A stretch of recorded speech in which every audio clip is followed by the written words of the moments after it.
is Tier 3 Week 3. Tonight we have Sandbagging Smurfs versus Tater, Tots, and you have Jibba and Geltech. Hello, everyone. God, Excited to be casting again. It's been a while. we always love having you cast. Thanks. Well, I did a bit of research before this because all these players are new. So, Sandbagging Smurfs 0-2, Tater Tots 1-1. Could go either way, of course.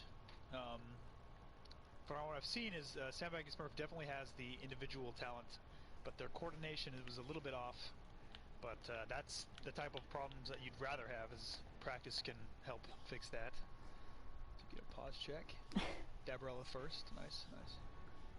She was ready. So yeah, anyone in particular stands out to you we should be looking for here in this matchup? Bambi has always been on tank within the league, so he'll be somebody to kind of watch for to see how he kind of leads his team.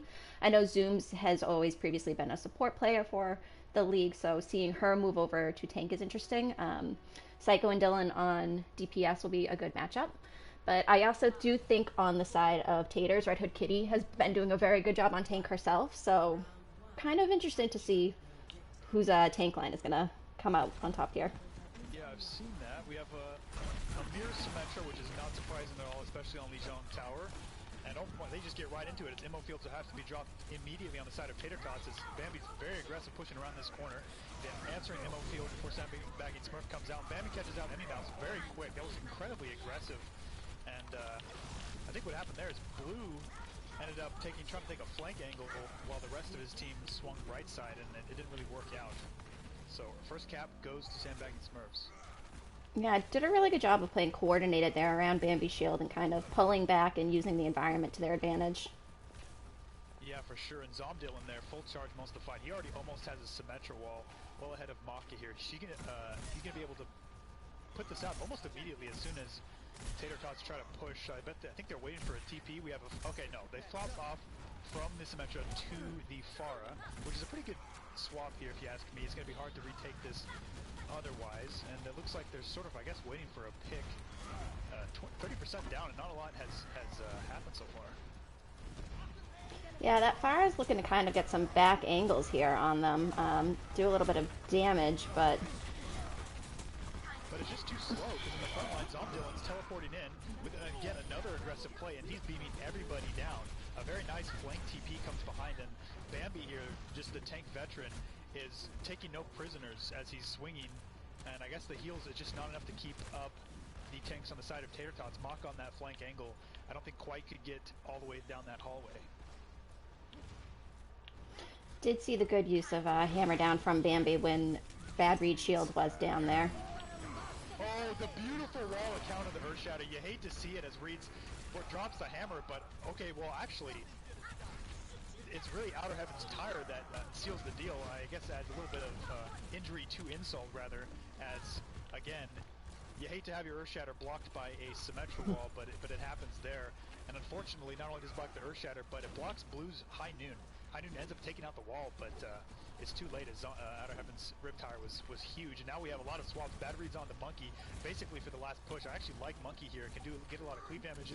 Excuse me. Juno has Beat Drop, and Emmy Mouse has the window. They have to get a good angle though. They have to even get to the point for this to even matter. They don't have TP. Reed charges in. It's OLA'd by Blue, who had to use his fade. And window comes right in the middle of the point. Justice is raining from above. That's an excellent angle for Maka as she's too high up to get killed. Red Hood Kitty does end up getting a kill with Diva Bomb. Answered from Zoom Batty on to kill the Bad Reeds, and now it's anybody's game. It's an absolute brawl at the point here. Zoom Batty is dealing a lot of damage as his Diva Bomb comes in and finds a good angle, and Emmy Mouse has nowhere to go. And at this point, I think it is definitely going to be Sandbagging Smurfs round here, as you've got Juno doing his best to stall, but unfortunately, stalling is not good enough in a scenario like this. You need to get kills, and that is not going to happen. I really like the coordination that we saw from Taters on touching that point kind of last minute, though. We did see Blue sort of teleport in, take the heat, and pull them all back into like a small group, and then from there, Bad Reeds kind of followed in while Blue got out to sort of recuperate some health. Yeah, it was very well played, and I like already what we're seeing from Sandbagging Smurfs. Very decisive gameplay here. Again, I watched their last game they had where they lost fairly decidedly, and they were playing like a little slow, a little confused, and I think it looks like they've been practicing in the interim of the last week as we swap from the most open of the three maps to the most closed. So we're going to see some swaps here. Maka's going to go on to the May, and well, it's about the only swap actually on the field here. No more air superiority or Symmetras. Probably going to meet on the staircase here. Maka's looking for a big wall. Outer Heaven's looking to pump and damage his Junkrat as everyone's all clumped up. Reinhardt's clash almost immediately, and another early immortality field. The second time that Tater Tots have used Immo almost immediately, and Bambi, it's as if Bambi is buffed somehow, where he seems to be taking less damage than the other tank. He can swing with very little consequences. Red Hood Kitty, full charge, but just eats that fire strike to the face, and Tater Tots are forced to retreat. Yeah, I think one of the things that we're definitely seeing is the battle between Bambi and Reed. Reed is really losing health fairly quickly. I'm not sure if maybe just a stronger support sustainability might be needed for Taters. Because, you know, they have to use these Immorts very quickly in order to keep him up and going.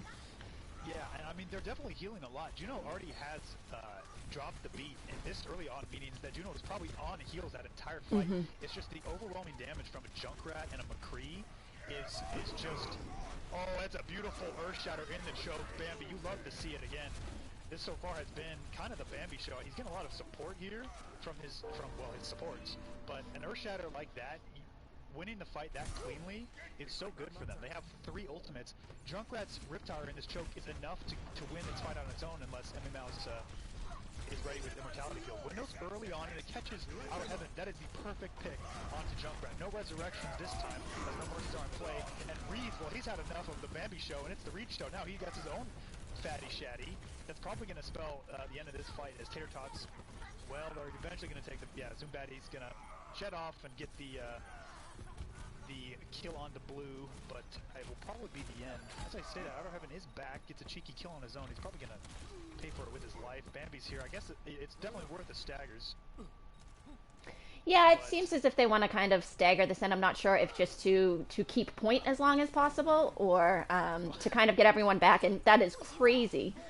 Well, wait a minute. I mean, Bambi gets a charge somehow onto a Lucio, who is very typically not high enough to, or not low enough on the ground to even get the charge, and Emmy, I don't think was expecting it, wasn't there with the Immortality Field, and I mean, Sandbagging and Smurfs are still holding on to this point. They never even lost it. That stall is something that you see typically in teams that are very confident of the ability to outplay the other team in terms of 1v1 scenarios, and they actually really did it well there. Blue's doing his best, but I mean, there's a deep in your face, you can't really do much. Beat drop comes out from Juno, but it only catches 3, and Zombdillen with the high noon is going to make Reed's forced to hold up his shield as long as he can. Shadow goes down, but Bambi's good for the block this time. Now the solo Graviton surge onto Zoom's baddie probably is going to be enough. Well, maybe it will be enough. Yeah, it looks like they're going to be able to take it back 99%, but they won that fight 50% ago, Jibba, and the stall from Sandbagging Smurfs was very impressive. Something also that I do want to touch that we saw Smurfs do, they got a lot of Taters to switch to different characters and use up majority of their ultimates, whereas coming into this fight, Sandbagging Smurfs have almost 3 to 4 ultimates online, depending on how quickly they can build up this Riptire. Yep. Very efficient with their ults, having used the Baron Limiter to win these fights is working well. Window comes out early, it's very perfectly placed. Their counter window comes out, sort of facing each other. The Zumbattie goes for the bomb, and it does succeed in the primary task of getting out Ammo Field, which Honey Biscuit then senses blood in the water and gets down every mouse when the Ammo Field is gone. Earth Shatter doesn't catch anybody. Bad Reads with another charge kill onto Lucio. They're skating too low on this map, as that's pretty rare. Zumbattie does kill out Bad Reads, and now it's an all-out brawl, but it's looking like it's going the way of the Sandbagging Smurfs. There's only Juno and Red Hood Kitty is left, and now everyone's gone. And this that Riptire is basically going to seal the Omog comes back as Sombra, but it's really just to trigger overtime. I'm not sure how they can win this one. Tater, Tots, yeah, they can't even touch. First game goes to Sandbagging Smurfs. I think one of the differences that we're seeing is that Sandbagging Smurfs definitely have a super aggressive play style, and they play very well around Bambi and play into that. Like you said, the amount of damage that they just put in from behind his shield, it's kind of causing Taters to sort of play a little more on their back foot, and I think they'll be fine if they just meet them as aggressively. So is is it loser chooses map, or is it's a defined map pool, Nope, correct? we have defined map pools right now. Yep. Okay. So where are we going? We are going to Eichenwald. Eichenwald. Okay. Because if you're the Taters, you kind of want the map to open up. I would expect, because they're getting pelted by these close quarters Symmetras and Junkrats, and they need a little breathing space. I know Reed certainly is begging for some breathing space as he's getting pelted so hard. So unfortunately, Eichenwald is pretty good for Junkrats, but at least there's more verticality. They can try that Pharah again, see if they can get something going a little earlier, I suppose. Yeah, and especially if they do decide to pair this Pharah with a Mercy, but they do need to be careful because at one point I was just on last map, I was spectating Dylan, and he is very accurate in tracking down Maka on the Sombra. One shot kind of kill. I think she was already a little bit weak, but I do know Dylan is a very accurate sort of hit scan.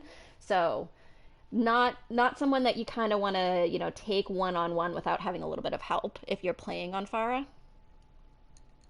Yeah, and it might be some scouting out of the Sandbagging Smurfs, as Maka's Sombra has been doing a lot of work so far this season when she has put it out. She's uh, not only does she get good hacks, she's pretty deadly with it, which is something is a little bit rare to see in a Sombra, the ability to actually frag out while they're also hacking. So good tracking. It's smart to track where the Sombra is, and I think honestly, Tater Tots look like they're a little concussed by the decisive, aggressive play from Sandbagging Smurfs. I mean, just the play there, we saw play the game. Bambi's not waiting. They're not playing reactively. They're not waiting for Tater Tots to make a play. As soon as they're in the choke, Bambi's jumping around the corner for an Earth Shatter, and I think Tater Tots are just, at the moment, they're not prepared for this pace that the game has been set. But that's why we don't only play one map, Jibba. That is why we play a full set, so teams can adjust. They won't get surprised again, perhaps, maybe, now that they know, Sandbagging Smurfs have came to play. They've come to win, and they're gonna have to up their pace. Yeah. And we do have quite a few swaps on the side of Tater. So we have Flanagan coming in for Reeds. Yuki Yoshida is also coming in, who I do remember from last season, also a very good hit scan. So kind of would be interested to see if this is going to be a Yuki versus Zombie Dylan kind of battle. And then we have Frosty and Shoya coming in. Not too sure on those two because I think Frosty is actually a new pickup for Taters. So really interested to see what they're going to be bringing to this game. Huh. Am I? It sounds like I might be a little quiet. Chad, is my mic quiet? Please weigh in here so I can adjust accordingly.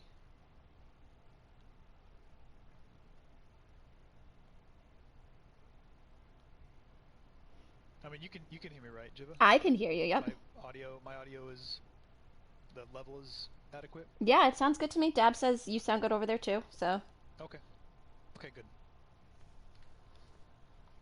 Nothing worse than talking nonstop for 2 hours only to know that no one could hear you. um, You've just been a quiet little okay, mouse. I'm a little quiet. Okay. Let's see. That might be on your end. On my end, what do I gotta do? Like Party settings? prioritizing party chat a little higher up than, because I have mine turned all the way up, I believe. Let's see. Okay. I turned it up a little bit. The audio mix is all the way out. Okay, I'll turn it up a little bit more. Hopefully that's good. But anyways. Okay, so now we have Budweiser coming in.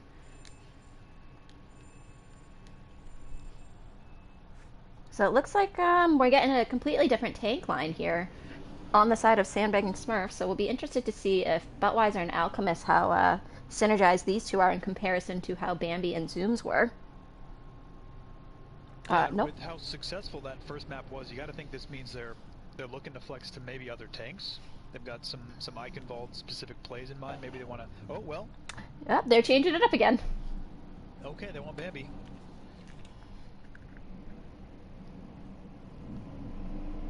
Not too surprising. He was doing quite well. Mr. Gamer Kirby says Budweiser feeds, easy win for Taters. Okay. Can you put Budweiser back in, please?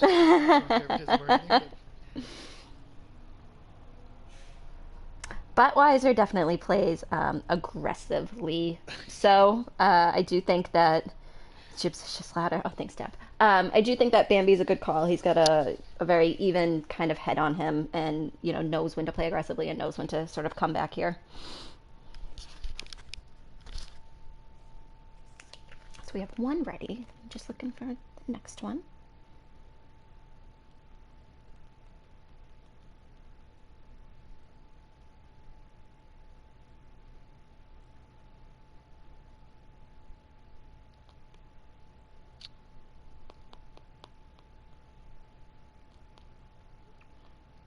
Well, that was fast. I hope these other maps a little more competitive, so we're not here, in a 45-minute match here. I don't think it'll be that decisive for the rest of the maps. I think Tater Tots will at least be able to adjust the pacing a bit.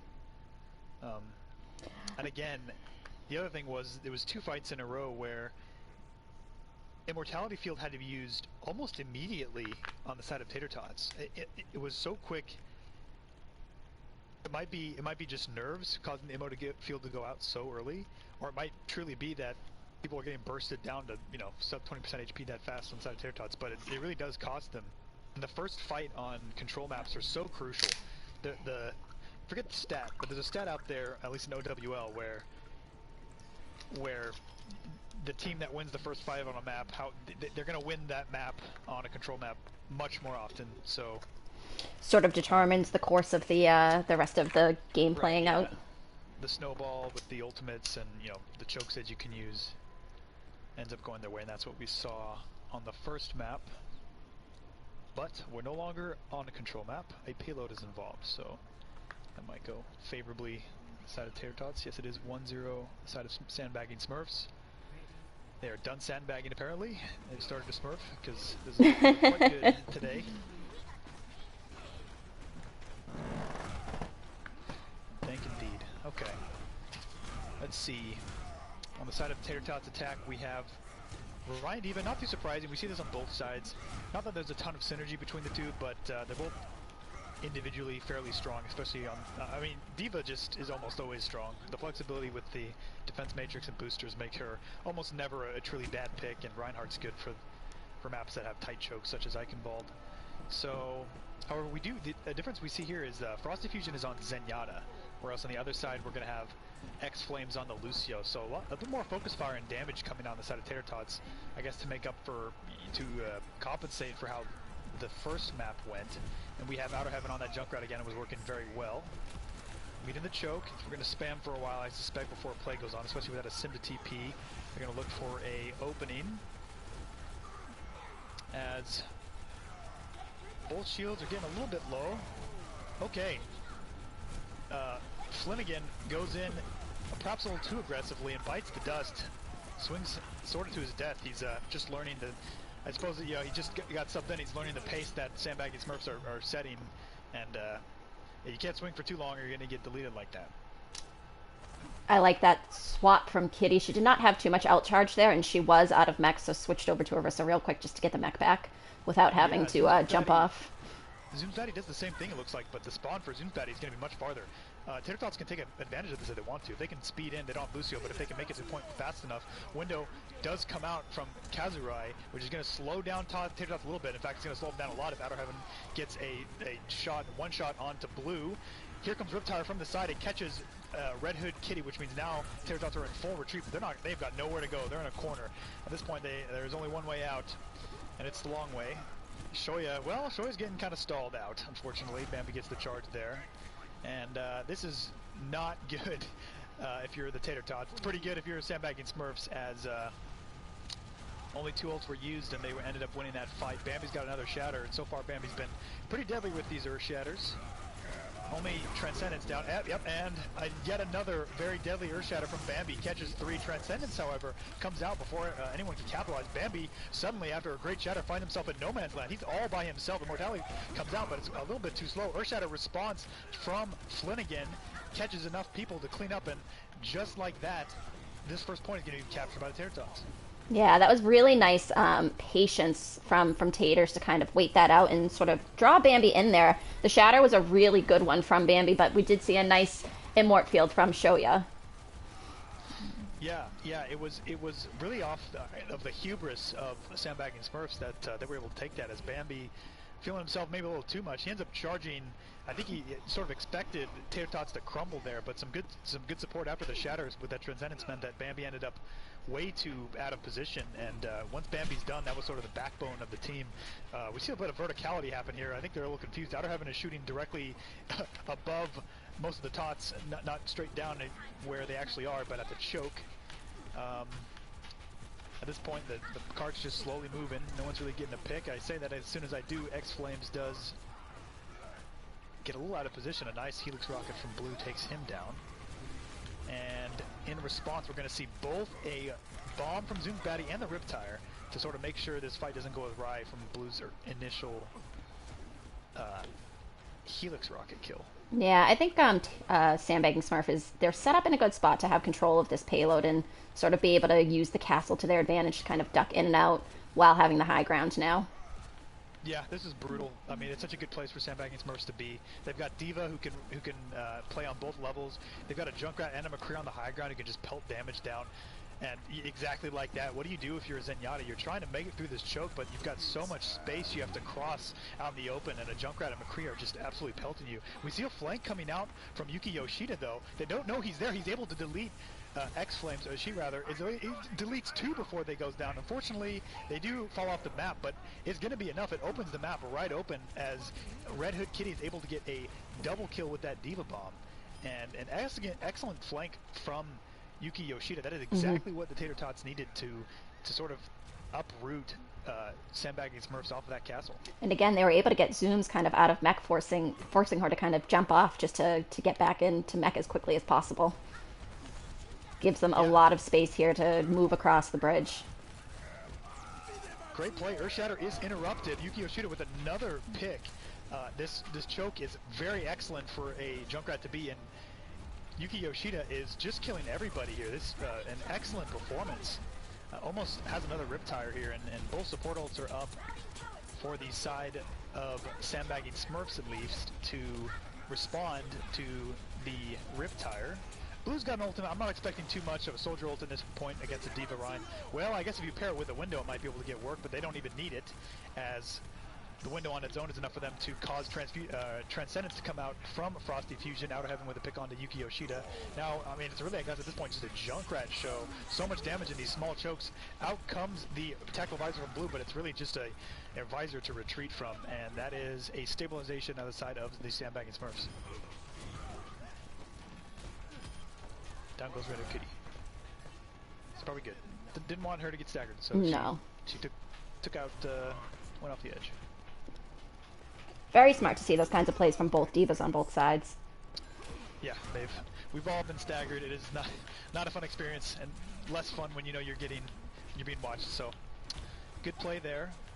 2 minutes 20 seconds on the clock as we're halfway through point 3, and a couple good ultimates here on the side of Tater Tots will seal the deal, but Sandbagging Smurfs will sure not go out without a fight, as Zomdillon is turned in his corner with a high noon. Unfortunately, D.Va exists, and she's the fun police, so that gets completely eaten up and negated. And I guess at this point, we're sort of just waiting for ults to build up. Now the team really wants to commit too much. Flanagan is going in a little bit too far. Ends up not dying quite yet, but Outer Heaven gets the pick. Again, Junkrat spamming into this corner is so deadly. I think, you know, people like believe Zenyatta got killed at Frosty Fusion, probably just on some random thrice bounced grenade that just blew them up, and it's just hard to deal with. You really got to keep track where that Junkrat is. Good patience from Smurfs to wait to use those two ults to make sure the Immort's down, which, you know, was out quickly and then down, but using both the D.Va Bomb and the Junkrat Tire at the same time is a little questionable in my opinion, especially when Taters were already kind of retreating out of that fight. Yeah. Having one of them for this here could be beneficial. Excellent heads up play by Bambi. Flanagan charges in, which leaves the rest of his team completely exposed, and Bambi takes advantage with a nice Earth Shatter. That fight's over with only one ult used. And they were able to chase down Frosty right after using Transcendence and get that final blow on him. Yeah, Flanagan a little antsy here, I think, to get kills to frag out, and he's gonna get punished if he goes for you know, charges like that. Unforced errors is gonna cause, you know, the rest of his team to die, especially on a map like Eichenwald where everyone's so bottled up into this choke. I think we're gonna see a bit more spilling out now as Blue, again, Blue's doing a very good job on Soldier getting picks. It's hard to do against this comp, but he's doing quite well. And Flanagan charges in, this time he doesn't get punished for it. We're all getting ready for a shot from Yuki Yoshido, but the shot doesn't show up because Zomdilin can aim, and down goes the Riptire before it actually can detonate. Yuki Yoshida's not done though, she just gets a kill with the Concussive Mine. Outer Heaven though is still alive, and as long as the Junkrat's alive, triple kills are to be had. However, the triple kills this time are coming out from the side of Tater Tots, as now it's just a stagger aim coming out from Sandbagging Smurfs, and it was looking like it could be a full cap from the Tater Tots. Beat drop comes out from X-Blade, but it's really just a stall beat drop. Is it going to be enough though? Spawn advantage on Sandbagging Smurfs might be enough. In comes Bamboo with the charge, hits nobody. Outer Heaven's still alive. The tactical visor from Blue in the back is going to make it really hard for the stall to actually work, especially with the Tracer. Ooh, nice fire strike from Flanagan seals the deal. And a full cap coming out of Tater Tots. Was almost worried for a second there because we saw how well that Smurfs can do when staggering one at a time, but looks like Taters just had the ults in their pocket to be able to kind of push that payload in. Yeah, you can't count them out. They can do crazy things, especially on characters like, you know, Junkrat, or we haven't seen any Doomfist yet, but Doomfist can come in, and Tracer, and you can get complacent if you're on the attack and you think you seal the deal when suddenly, you know, a Junkrat kills 3 people with a couple mines, and yeah, it can go either way. So nice from the Tater Tots, full capping that. That's a comfortable place to be, especially on Eichenwald, as it is currently 1-0 on the side of Sandbagging Smurfs. Now we just need to see them kind of not play this too passively. They want to hold this choke just like Sandbagging Smurfs did, but Flanagan has to be very careful not to overcharge because we saw that's how Taters took the point from Smurfs when Bambi kind of went in a little too aggressively. Right, yeah, Flanagan's got to be careful here. Somebody in chat's asking for the cow to be played. I'm sorry, but that looks like it's not going to happen. Hey, Hanzo, Storm Arrow takes out Urza Shield on its own, so it's a tough world to be in for the cow. But we won't see that particular character on this map, likely. And that's really one of the big changes we're seeing is Zomdilin on the Hanzo.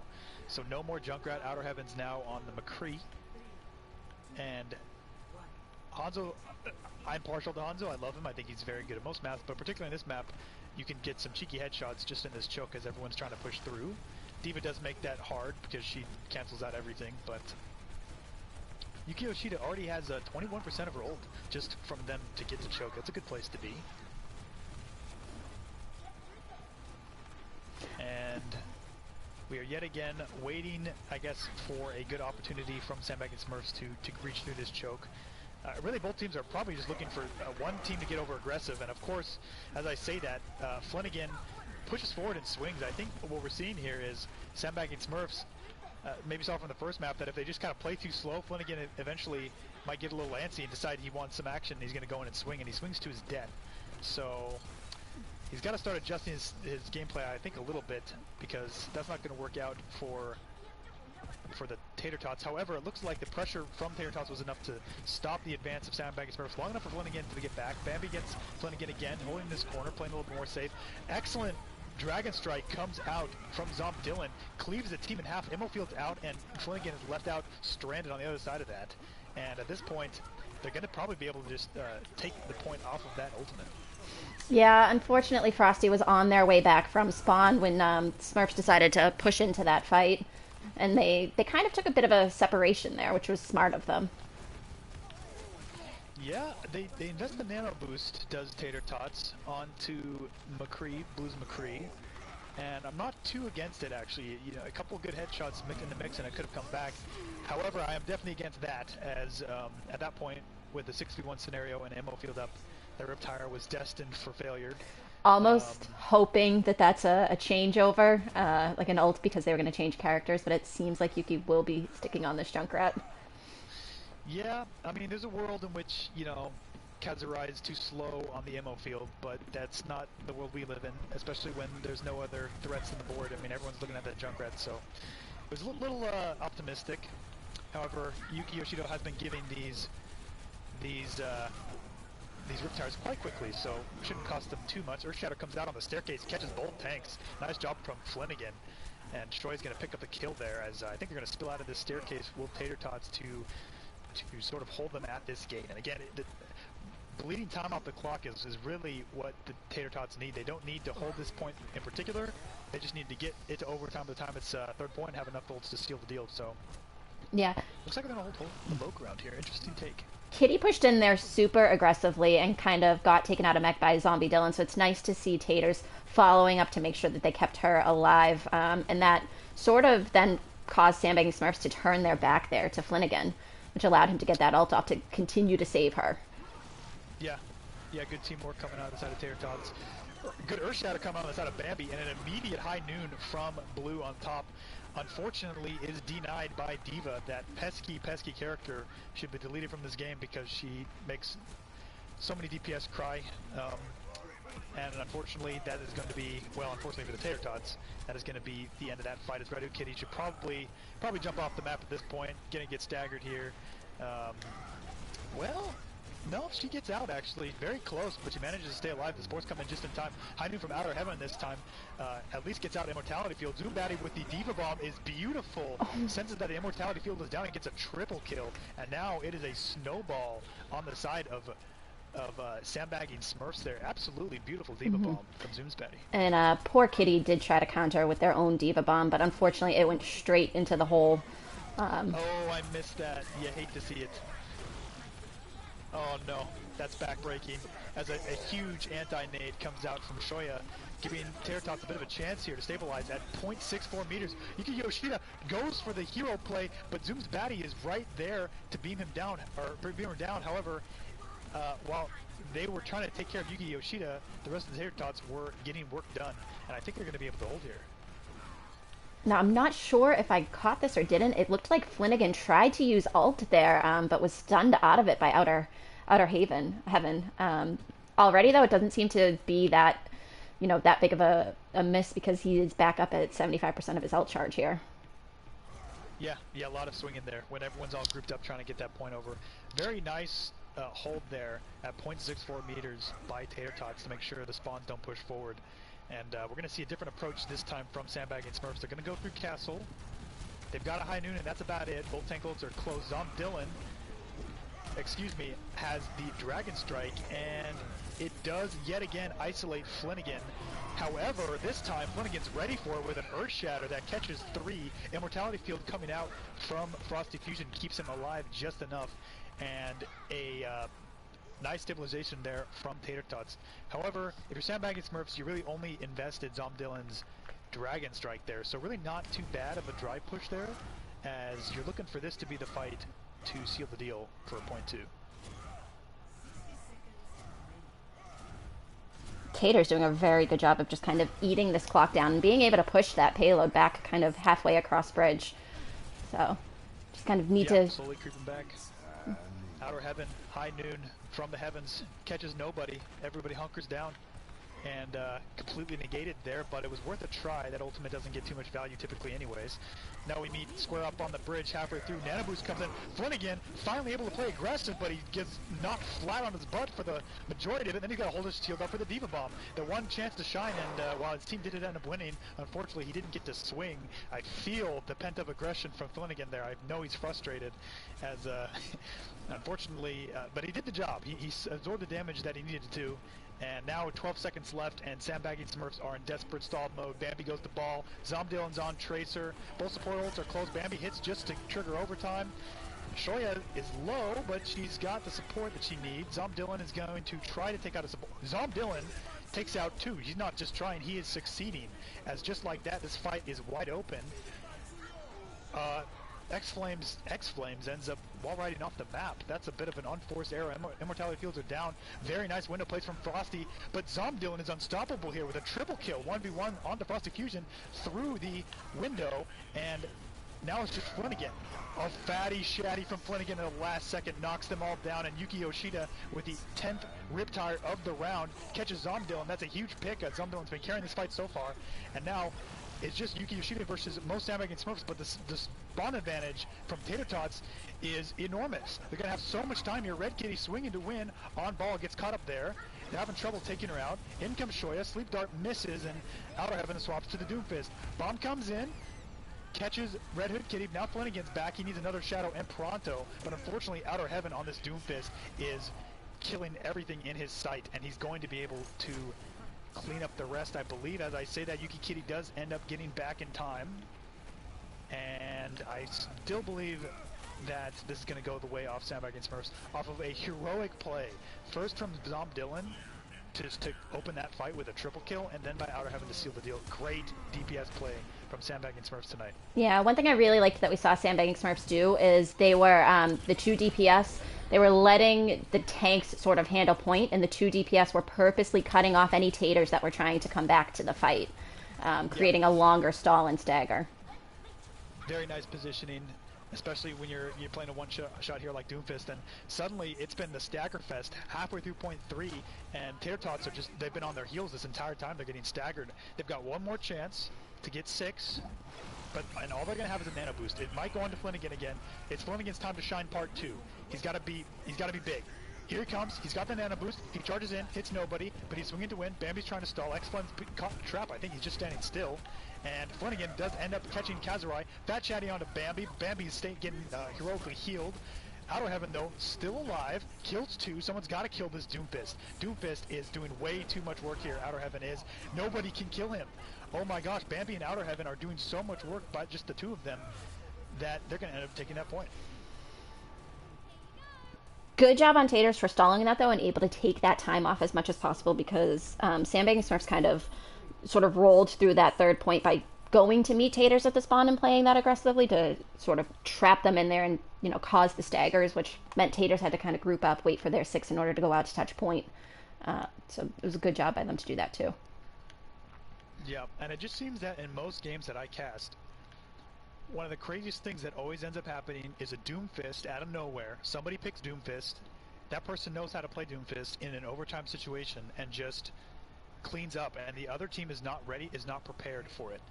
I don't know if the focus fire just isn't there. I saw Blue catch Doomfist out with a flashbang towards the end, but it's just too late. You can't look at the Doomfist after he's already killed 3. You gotta look at the Doomfist now, because Doomfist one-shots people, and he will continue to do so until he is focused.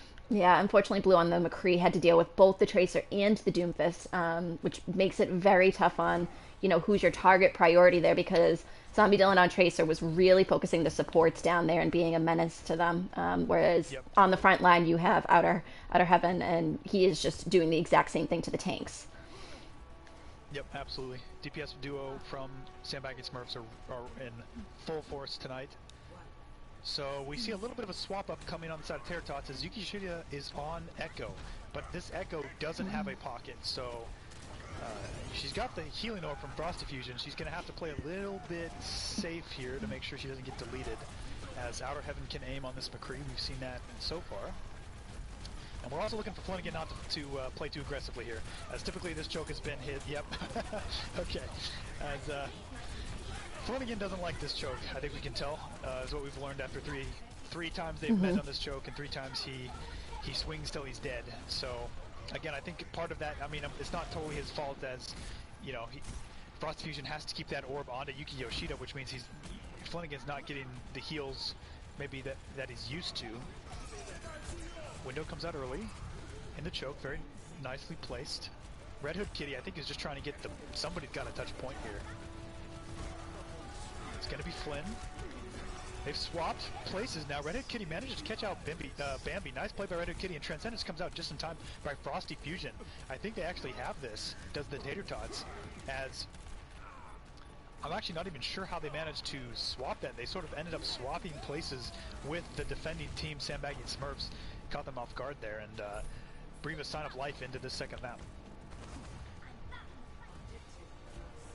Now it's a matter of how far can you push this payload during this overtime. So Flanagan really needs to try to stay up as much as possible. The focus definitely, once, if he goes down, then it's going to be a little problematic for the team. Yep. Tater Tots are on borrowed time here. Any meter here is good meters, because as soon as they get off the point, it's going to be over here. Their attack will be. So Sandbagging Smurfs knows that this is the conditions they're in, so they're going to hold. They're going to completely avoid the high ground. Besides Outer Heaven, they're going to hold right down at the gate. Oh, Zoom's baddie with the excellent Diva Bomb catches two people in the back line, and now it's up to Zomdillan with the double kill on the conch mine, and that'll spend the end of Tater Tot's second attack. I like that they did meet them kind of in that little choke area, and we saw the second that Zooms' Diva was in the back line there, Outer Haven was going straight for that high noon in order to, catch that Rhine Shield turned around just to clean up anybody kind of in the back trying to hide from that would have pushed forward to try and hide from it. Yeah. I'm getting other DMs saying that I'm pretty quiet, and I have my... Is your, when you go to party chat, is that meter between party and game, is that like all the way to the side of game chat, do you know, or something? On adjust audio mix? On party chat, and then adjust audio mix. All the way to party. All the way to party. Interesting. I'm not sure what the deal with that is. Let's see what I can do here. It looks like we are getting a battle cow on the side of the defense. Gotta make a Dab happy here. Oh yeah. Did I just get louder? To me, it sounds like you did a little bit. Okay. But chat, what do you guys think? I'm cranking this up as much as I can. Okay. Yep. Dab is happy as Kitty's on cow. So double shield coming out on the defense for the Tater Tots. They're going to try to play a little more safe, probably bunkered up with this Torbjorn. And well, it doesn't really matter, I suppose, as Sandbagging Smurfs are able to clear the choke there, get to the other side of that large tower. And now they square up right on the point. Flanagan's got to be careful here. He's got to play safe. If he dies here, the point's probably over. So he's going to... Well, he's going to push a little bit. I think he's trapped, but he's not dead yet. Emofield comes down the side of Sandbagging Smurfs, keeps Bambi alive. Bambi's purple, however. They immediately got to back up and play a little safer. Window comes out early from Kazurai, and it's answered by a Nano Boost on the front again. Finally, Flanagan can yet again, or finally he can play aggressive, and it's a massive Earth Shatter. Catches 4 people into the Fire Strike. Man, Flanagan probably wishes he was always Nano Boosted, because it's about the one chance he gets to swing that hammer. Yeah, I really like that we saw Flanagan. He was kind of playing around Red Hood Kitty's shield in order to be able to swing a lot more often. So I think this double shield kind of is more beneficial for him. Yep, helps play his strength a little bit. Zomdillan goes for a desperate Riptire there, but it's too far away and it gets taken out, I think, by the turret. Blue's turret auto-aim onto the tire and killed it. A heroic turret there. And second map goes to the Tater Tots.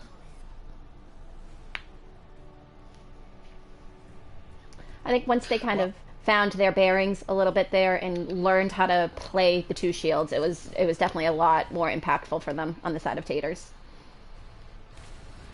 Yeah, I like this flex we've seen by the Tater Tots here, changing to a slower, more condensed composition that I guess synergizes more with itself, and so it's a little more protective, enables Flanagan there to survive longer. And again, that Torp turret actually in that last fight did a ton of work, killing the Riptire, and I think it killed 1 or 2 people as well. Dabarella and chat's very happy to see both the Cow and Torbjorn in the same map there, both of them being played to success. All right, and for our next map we go to Volskaya. Volskaya. Okay, and that's a more open map of the 2 CPs, which means less Symmetras and Junkrats. Typically more hit scans are out to bat. And we'll see if there's any changes on either side here, as that was an incredibly close map. Could have gone either way, but certainly closer than the first map was, as Lijiang was kind of a rout by Sandbagging Smurfs. So we're in for a good map here. So we do have a couple of swaps here from them.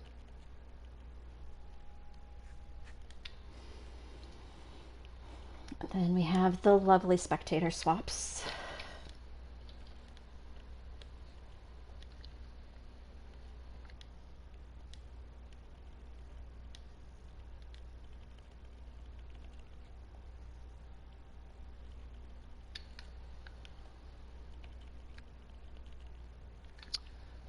Looks like Budweiser is coming in to shake things up on map 3. I think Bambi definitely played well there. No complaints from him, but might want to swap things up again. Sometimes you can see dive on Volskaya. You see monkeys come out, which is something you typically don't see on Eichenwald. So maybe they want to swap up their tank line for that.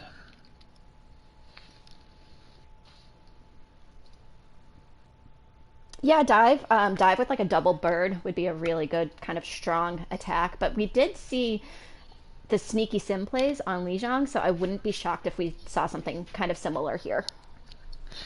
Yeah, I have not seen much sim on Volskaya recently, but that does not mean it is not effective. And it certainly worked against Tater Tots, as they were not expecting both the high-powered beam damage off the Symmetra and also the cheeky TP flanks that came out on Lijiang. So we could see more of that coming out here on the third map. And I know for a fact Outer Heaven loves to play sim and loves those kind Oh, of sneaky strats like that. he did well on it. It's not surprising that he likes doing it. If you have the ability to track and you got a team that will protect you, um, it typically works out here. So Okay, so just waiting to see what Taters. Tots is still ruminating on their options here. If they want to flex anybody in, they do have a ton of spectators here, a ton of options. Yeah, I think They this will is read. one of the more fuller lobbies that I've dealt with in a while. Yeah, this is a full house.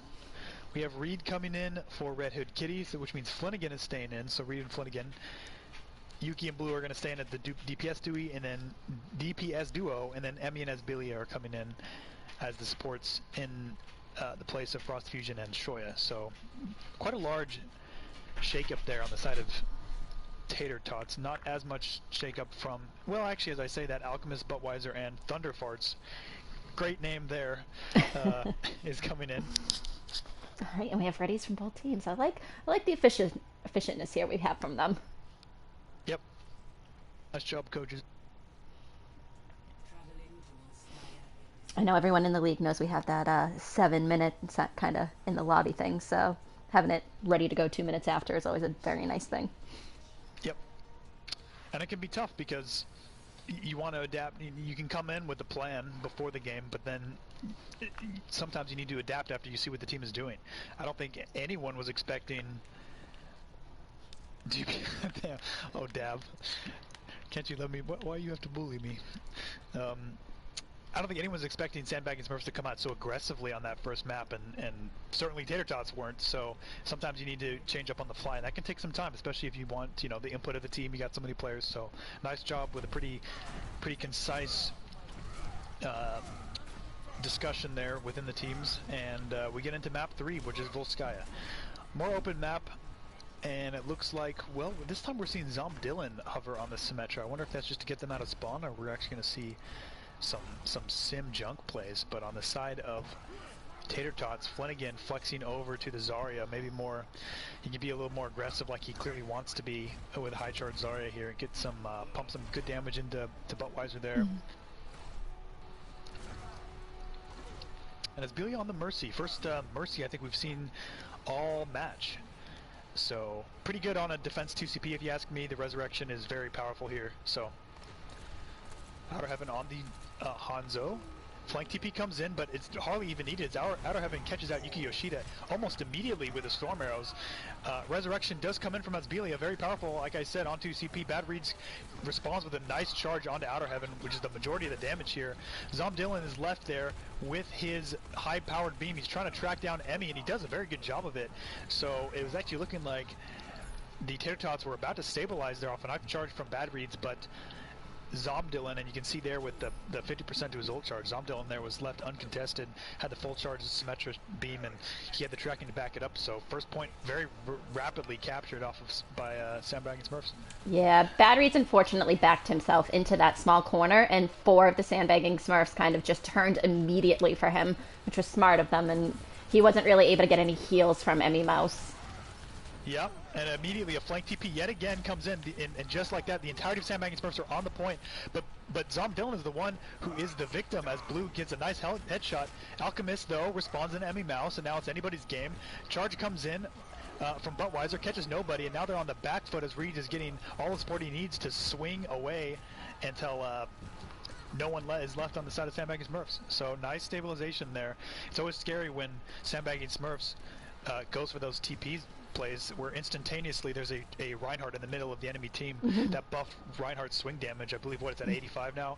It can kill you pretty quick if you're not paying attention. So Zom Dylan over good to the stabilization. Junkrat, which I'm very happy to see because you can only get away with sneaky sim plays, you know, once on each kind of Right. point like that. So Yep. Yeah, I think Tater Tots figured out how to play around that. Yuki Yoshida does get an early pick onto Zom Dylan, which is probably going to completely halt Sandbagging Smurfs here. They're not going to be able to. They're not going to try to want to push this with the spawn advantage that Tater Tots have without the full team, especially not without Zom Dylan there, as he's most. Well, I say he's most damaged. But Outerhaven there gets a nice headshot onto Yuki Yoshida, which is the go button for Buttweiser. He's going to push onto the point, and Thunder Farts with the big coalescence allows them to push in. However, Reeds has a massive shatter to shut it down, and the Graviton Surge is there to follow up, but hardly anybody is dying from it. I guess Blue does have that high noon onto Outer Heavens, and Yuki Yoshida finally closes out that map. That push was very dicey from both sides, but the Rip Tower catches 3 means it's another one fight from Tater Tots. good res there from Aspelia, knowing that Sandbagging Smurfs are kind of stuck in that grav there, so she could safely, you know, bring everybody back into the fight and kind of keep them up. Yeah, and that was a very nice Riptire by Yuki Yoshida, but I want to point out that very nice Earth Shatter by Reeds caught the Coalescence Mora and the Buttweiser, who was getting a little aggressive there and really halted that attack. I think without that Earth Shatter, they probably lose that point, does the Tater Tots, but we've reset here. Buttweiser's got his own Earth Shatter, and he wants revenge, so we're going to see that pretty soon. Outer Heaven has the Dragon Strike, and he uses this, yep, and he does get revenge on the Earth Shatter. He catches 3 in the front line, and Bad Reeds goes down, and now it's emergency mode for Tater Tots. They're just stalling until the Reinhardt gets back, but Buttweiser, however, goes down before he has a chance to use his own Earth Shatter. Outer Heaven in the backline the whole time is just doing so much damage. He's been unchecked that at this point it's stall mode for the Tater Tots. Yuki Yoshida with the heroic double kill, though. Reeds is back. This is looking grim for Tater Tots, or it would be if they didn't have such a massive spawn advantage. And this rally from Emmy Mouse is so annoying because it really slows down these stagger kills that you want to get if you're Sandbagging Smurfs, and it's yet another stabilization. However, it was not without a heavy cost. Well, I say that 3 ults were used, but Blue's almost got his next pulse, his first pulse bomb rather. Outer Heaven has been holding on to this Dragon Strike, and he's been using this very well to split up the Tater Tots. So we're looking to see another good one. He does a good job of splitting off the main tank Reinhardt. So we'll see if he tries to lead off early with that. So it looks like they're going to wait to reset and get Alchemist back in the fight. Would be nice if we saw Alchemist kind of on the Zarya, because that would have paired really well with Outer Haven, being able to kind of, you know, Dragon Graph if possible, but... Yeah, he won't have that combo. He's going to have to do it just with his own game sense. Bad Reed charges in, it's pretty aggressive, but he doesn't get punished for it, and in fact Yuki Yoshida there gets a pick onto his counterpart in the meantime, and it was a beautiful Graviton Surge. The pulse bomb probably honestly wasn't even necessary. The hammer swing would have finished the deal, but you know, Tracer gets pulse bomb pretty quick, and it was pretty juicy, and it 100% ensures that fight is over. Yet another one fight for the Tater Tots, and suddenly 4 minutes has been drained off of this clock after what was an excellent first push on point A by Sandbagging Smurfs. They've been completely halted here. They have not found a way to crack through to even get a tick, and this time the answer looks to be a Diva Bomb coming in from the top. Yuki Yoshida, I'm not even sure where she was, but she goes down to that random Diva Bomb. That's horrible. You hate to see that. Dragon Strike goes in onto Reeds as he's getting charged, and he just gets decimated. Buttweiser turns around with no shield in the way. He gets a fatty shatty, and a very decisive play there means a couple ticks at least are going to get from the side of Sandbagging Smurf. Yuki Yoshida's back, but goes down to the Riptire. Blue's on a trap. Ooh, any hopes of a stall from the Tracer goes down quick with that trap. Now we're going to swap to Monkey for the cleave damage, but the focus fire there on the Sandbagging Smurf is just too much. It's only Asbelia. She's looking for a Reddit play, but in a 1v6 scenario, that's just probably not going to happen. Blue's touches at the very last second, just enough to halt it, and I don't think that the Tater Tots will be able to come back from this. The gem just isn't there, not in this 1v6 scenario. I mean, they're doing a good job of at least draining time, but they're dying basically as fast as they can make it here, and that's the first. That's the attack on Sandbagging Smurfs, eventually successful.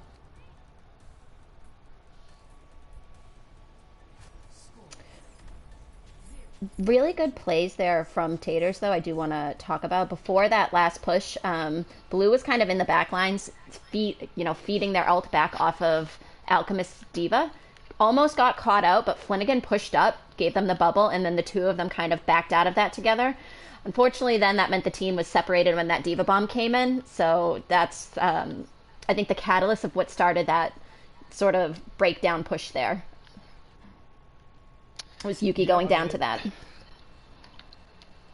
It looked desperate, that bomb by Alchemist. I mean, it's sort of like it looked like a frustrated, we just need to push through here, so I'm going to throw the D.Va bomb into the choke before the fight starts. But it must have been a little more calculated than I thought, because it does catch out Yuki Yoshida, and Yuki Yoshida's Junkrat has been one of the major thorns in the side of Sandbagging Smurfs as they were trying to push through that choke. That Junkrat from on high was really halting them. So with that out of the way, they were able to push through, and now, as Ural states, we are having a fair fight, which is always fun to watch. I hope they ego it and try to air shot each other. It's always fun. We might get the safer play where they try to ignore each other, but we will see. And the difference we have on the other side is that I think there's more, well, there's more hit scan support on the side of Tater Tots with both Soldier and Baptiste, but Sandbagging Smurf has D.Va to fly up and eat a lot of damage, so pretty close to even in terms of support against the Pharmacy duos. And it looks like Tater Tots are going to hold a little far back. They don't want to hold the choke. And Yuki Yoshida, though, with first blood on Outer Heaven and second blood as well, catches Thunder Farts too, which means this fight is probably already over. I mean, I guess at this point, D.Va's going to get staggered. Poor Alchemist. They don't stagger them too bad. They were merciful. So but, yeah, Yuki Yoshida gets the better of that very first duel. just as quickly as Smurfs took first point, so did Taters. I think Taters took it just a couple of seconds quicker, though. I think there was less of a stall on the side of Smurfs there. Yeah, and so we immediately see Zomdillan swap off the Forest. Now it's double hit scan plus the D.Va. They don't want to mess with that anymore. So the second fight, the second point, you got to get a little cheeky with your fair positioning. You do have a lot of these sloped roofs to sort of play around to try to make a push here. And Budweiser already has to cede a ton of ground. They've already lost the first choke. But an early Immortality Field comes out from Emmy Mouse. I wonder if that's going to bite them in the butt a little later, as no ults got that out. They just, the pressure on its own. Bad Reads does end up, I think, earth-shattering Budweiser, and the Helix rockets out of Blue have been very on point this entire match, as he ends up getting, I think that's a pentakill out of Blue there. 3 kills with the Helix rocket and the 2 after. He's pretty deadly with this Soldier here, and yeah, that's a blazing fast attack there from Tater Tots. Wow, really just good coordination there and kind of push in on that. We saw the early hammer down, I think, from Bad Reads, and like you said, they really weren't able to take too many people out, but the rest of Taters kind of capitalized on continuously pushing Sandbagging Smurfs back. Yeah, that has left Sandbagging Smurfs a little dazed there, a little dazed and confused, as that might be, I don't know, we're not the Overwatch League, so we don't keep stats recorded here, but 5 minutes 40 seconds of time bank might be a record in Overwatch Oasis, as it was 2 fights and 2 victories for Tater Tots. I'd say it's easily one of the top 3 times that the league has probably ever seen, if not like top 1, top 2. So Sandbagging Smurfs should expect to see Afara on Tater Tots' second attack, but that's That they can't even think about that now because they got 1 minute and they have to at least get first point if they want to stand a chance, and probably a second. Flanagan is just, I guess, what is Flanagan doing? I don't know if that was on purpose or not. Flanagan is not going to make it back in time. All right, I mean, he Ryan swapped charge. to ball. I don't know if that was intentional or not, but in any case, we're getting Sigma ball here, and that leaves the choke wide open for Sandbagging Smurfs to get there without any opposition. Here comes Flanagan just in time to sort of boop in and slam as if he was never even gone. I don't know if they noticed, but Batteries in the meantime had to drop down and contest point, and it was just too quick. There just wasn't enough pressure from the Tater Tots, and just as rapidly, well, I mean, it's not over yet. Yuki Yoshida is on the top with the high ground, so if he gets, I don't know, 6 or 8 straight headshots, there might be a chance, but that's going to be basically impossible as Flanagan now rolls away. Well, he tries to roll away, but he bites the dust there. Yeah, Asbelia dropped down to kind of try and heal Flanagan there, but I think she would have been better suited to stay up on top with Yuki. They could have at least kind of stalled out a little bit more, but then at the same time, they also might have been caught, divided from the team, so... Yeah, that was a blazing fast attack there, and now, with 20 seconds left, Sandbagging Smurfs are going to have to make something work pretty quick because they won't get another one. Outer Heaven almost has his Dragon Strike, and he's been using them to great effect so far in this match. Let's see if he can split anybody out. However, Torbjorn is close to, Blue Scorpion's close to Molten Core, which is very good for this point too. Winnow comes out early. Another great Dragon Strike. Reed is caught in this corner. He's got nowhere to go and he dies. It also catches out Emmy Mouse. Collateral damage there. Beautifully played. Alchemist now with the bomb is going to take out Reed's shield. So he's just sitting there. Poor cow's all in his own, and goes down pretty quick. Yuki Yoshida yet again goes there just to eat a flashbang with the defense matrix and die. And now it is a desperate defense from Tater Tots. X-Flames drops the beat drop just to ensure that nobody goes down. As well, I mean, as Asbelia does have the Valk to stay alive and stall, and Blue does get the Molten Core, however, doesn't cover quite enough the point for the Sandbagging Smurfs to really care about it. Bad Reeds is a sniper with this. Arista does end up getting a kill. Wait a minute. Blue, though, with the kill. Yuki Yoshida, the double kill, high noon. They hold. I do like that Asbelia used Valk to get out of spawn that much quicker. Some people might think that it's a little bit of a waste, but you definitely want to get to point as quick as possible there. So compliments to that. Allowed her to kind of help keep Flanagan and, everybody just up a little bit more. Yeah. Yeah, that was very, very close. I'm surprised that Tater Tots were able to hold there. I suppose they just were able to stall long enough with the Tor, Molten Core, and Asbelia's Valkyrie, and they had the spawn advantage, but it was looking very good for Sandbagging Smurfs. Okay, but at least the Sandbagging Smurfs did it well enough to where it's very winnable for them. I know they have to defend for 5 minutes and 40 seconds, but it's still very doable. They can hold it. They can go with the first point and 2 ticks in the second point. So it is definitely anybody's game. The score is 1-1. You almost wonder if Flanagan didn't misstep there. Would they have held this first point a little bit longer, or even just a total full hold? Keeping Tater Tots on their toes, trying to make sure they don't win too easy as he jumps, I guess, falls off the map there on point 1.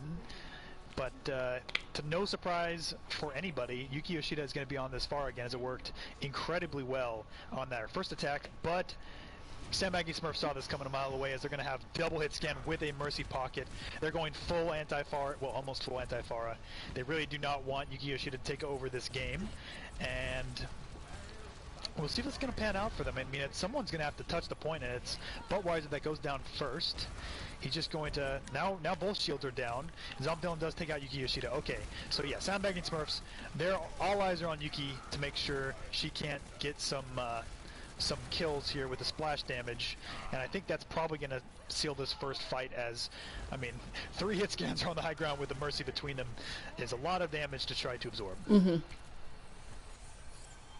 What's the blue team's name? No pun intended. They are the Tater Tots.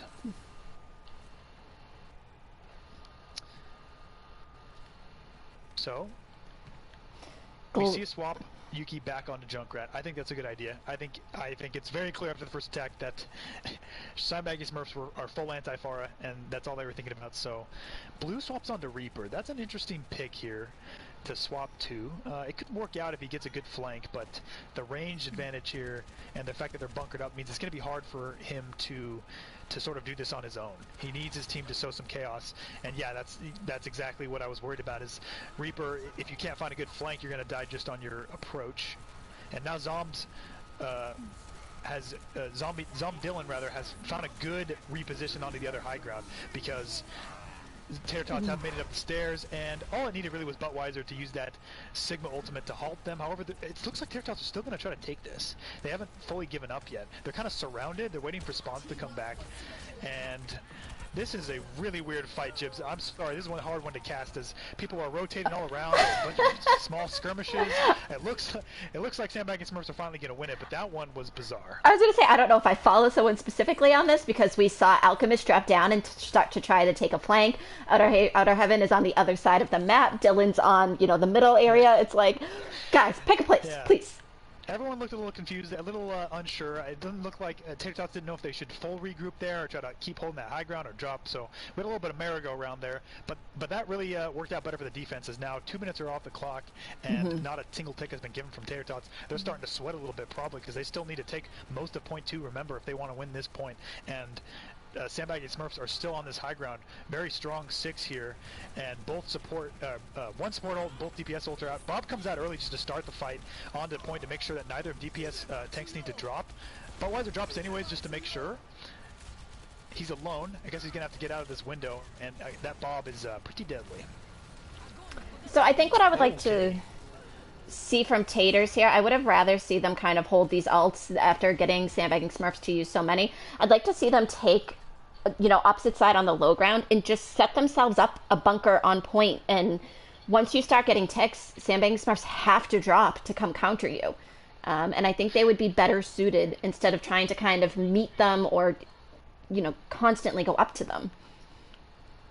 We're seeing a lot of swaps here after, that their current strategy didn't work. And again, good money was thrown in after battle in that last fight as a Graviton Surge was used fairly late. Didn't get anything out of it as most of Tater Tots were dead. Flanagan goes in with a nice boop to get off the soldier onto the low ground. That's actually a pretty good play. We'll see if Tater Tots can make any plays off that. Unfortunately, Yuki Yoshida falls off the map somewhere, which means this is going to be very hard to make any plays if you're the Tater Tots, because again, Sandbagging Smurfs, they're so heavily bunkered into this corner with the double shield, the double hit scan, and the mercy between them. It is so hard for any of the Tater Tots to peek for even a second without dying.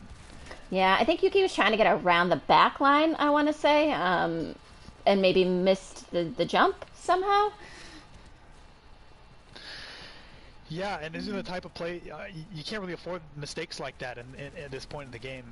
As a minute and 20 seconds are left, and now they're going to be looking at, no matter what, an overtime push on point B if they can even take this first point. And again, Sandbagging Smurfs are showing no signs of getting uprooted from this point. They're happy as can be up here with these double shields, and nothing has threatened them at all.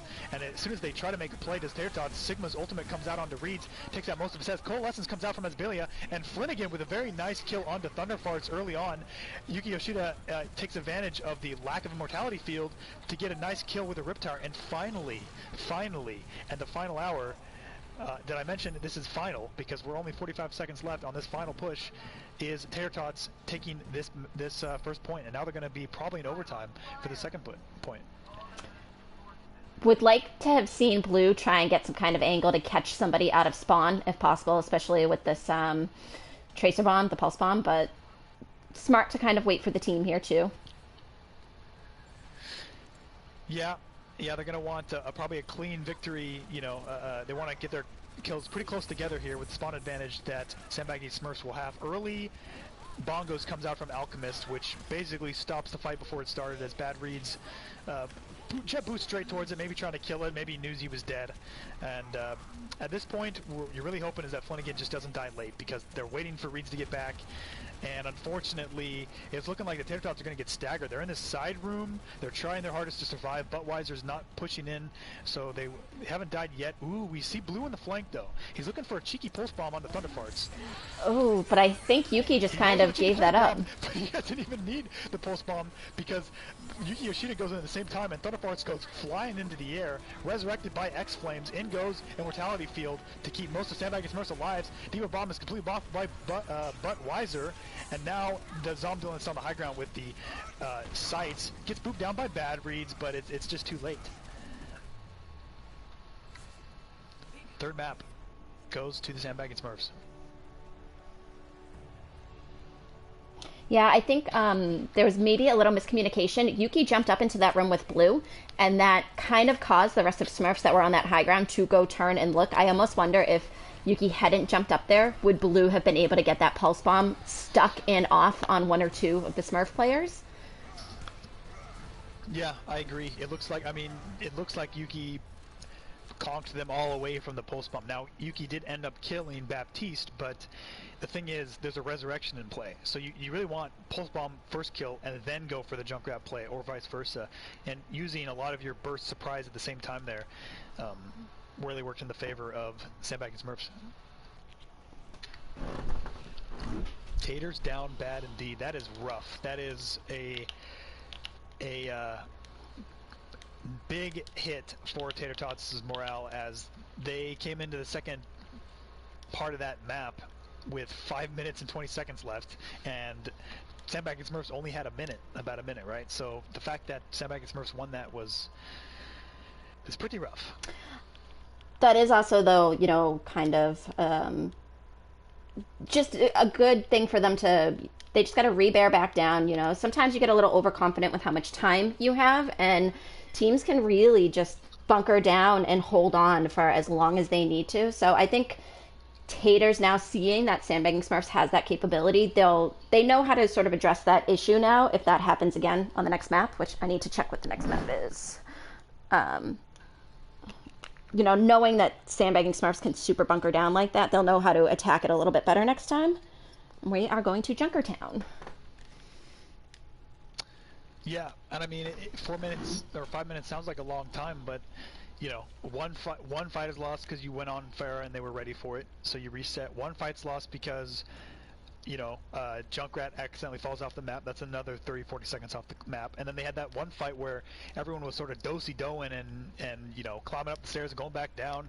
Benny Hill music was playing, and that fight alone cost like a minute and a half, so it can whittle down pretty quick.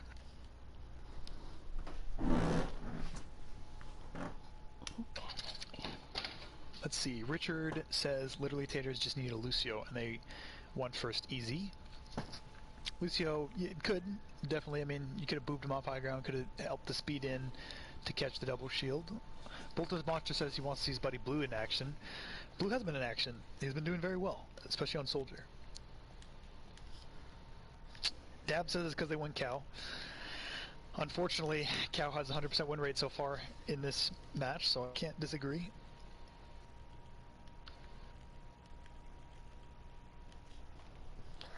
So it looks like we have the swaps from Taters here.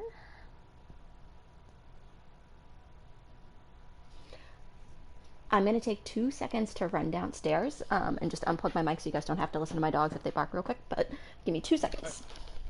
No worries.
Yep, Zooms was in the first two maps.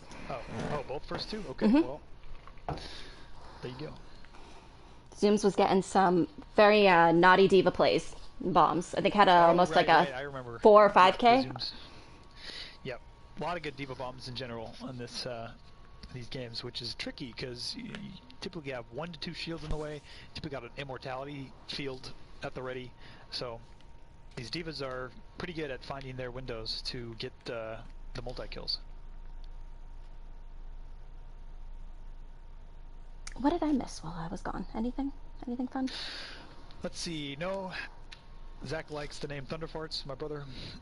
Uh, Nothing else. I talked about Maka coming in, so we haven't seen. We haven't seen Maka yet, right? Yet. I want to say we saw Marka. Yes, we did because we saw her on Sombra on first map. Oh, we did. That's right. But the first map was so quiet in general from the Tater Tots. There wasn't a lot that happened. So. I thought you were some kind of expert caster. What you doing over Hey, I there? forget. I am in the moment. All right. As soon as the moment's over, though, it's out of my head. I got so much brain space, and it's all being used for the present. So I can't remember what happened. So But, the first week I got back into casting, I was like, and that character is that's somebody. Yeah, that's a Moira. That's who that is. it's tough. This game is one of the quickest games out there. So you can't. Not a lot of time to think.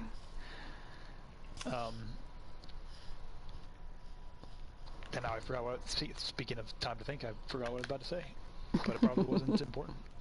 It's always important. Oh, thanks. So it looks like we're just waiting for a ready from Taters. Unless I missed that somewhere. No, I haven't. So if Taters manage to win this map, we will be going to map 5. I got some faith in them. I think they'll bring us to a map 5. I certainly hope so. I'm down to keep casting. It's been pretty quick so far. I mean, this could be Junkertown. Historically, can take a very long time though. If I recall, this can go like 6-6 pretty easily. So we might be in for a long one. And again, we just saw double shield, double hit scan come out of Sandbagging Smurfs there. On the last map, we might see that again, especially on the first point. I expect to see a lot of hit scans and a lot of shields on both teams, hopefully. Maybe the cow. Interesting to see if we'll get a Widow or not. Yeah, we haven't seen a Widow yet. This would be the time. If there's ever a time, first point of Junkertown is it, so...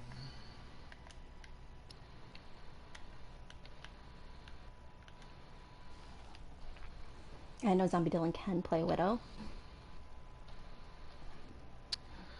And I've seen Blue basically only play hit scan so far, so I'd assume they play Widow. Outer Heaven is also a sneaky Widow, so. Ah. But, Junkrat's been working all game, so don't fix it if it ain't broke. Alright. I was not at all expecting what I am seeing from Tater Tots. I won't lie to you. That is bad as anything I would have expected. We see Ball, Diva, Reaper, Zenyatta. So we have no shields with a Zenyatta. Both teams are playing Reaper. This is very interesting. I don't know if I've ever seen that comp in first point Junkertown. This map is so open. The fact that they're going no shields and basically no range is curious, but I mean, maybe they've practiced this before. They got an idea. I mean, I guess the Reaper on the side of Sandbagging Smurfs is for the close hold, so it's going to work out early on as both teams clash a few inches away from spawn. A big slam from Flanagan catches almost the entire team, and but it's Red Hood Kitty that loses his mech first. Meanwhile, Maka's moving the cart. Outer Heaven though, watch out for Outer Heaven from behind, gets a flashbang fan the hammer onto Maka.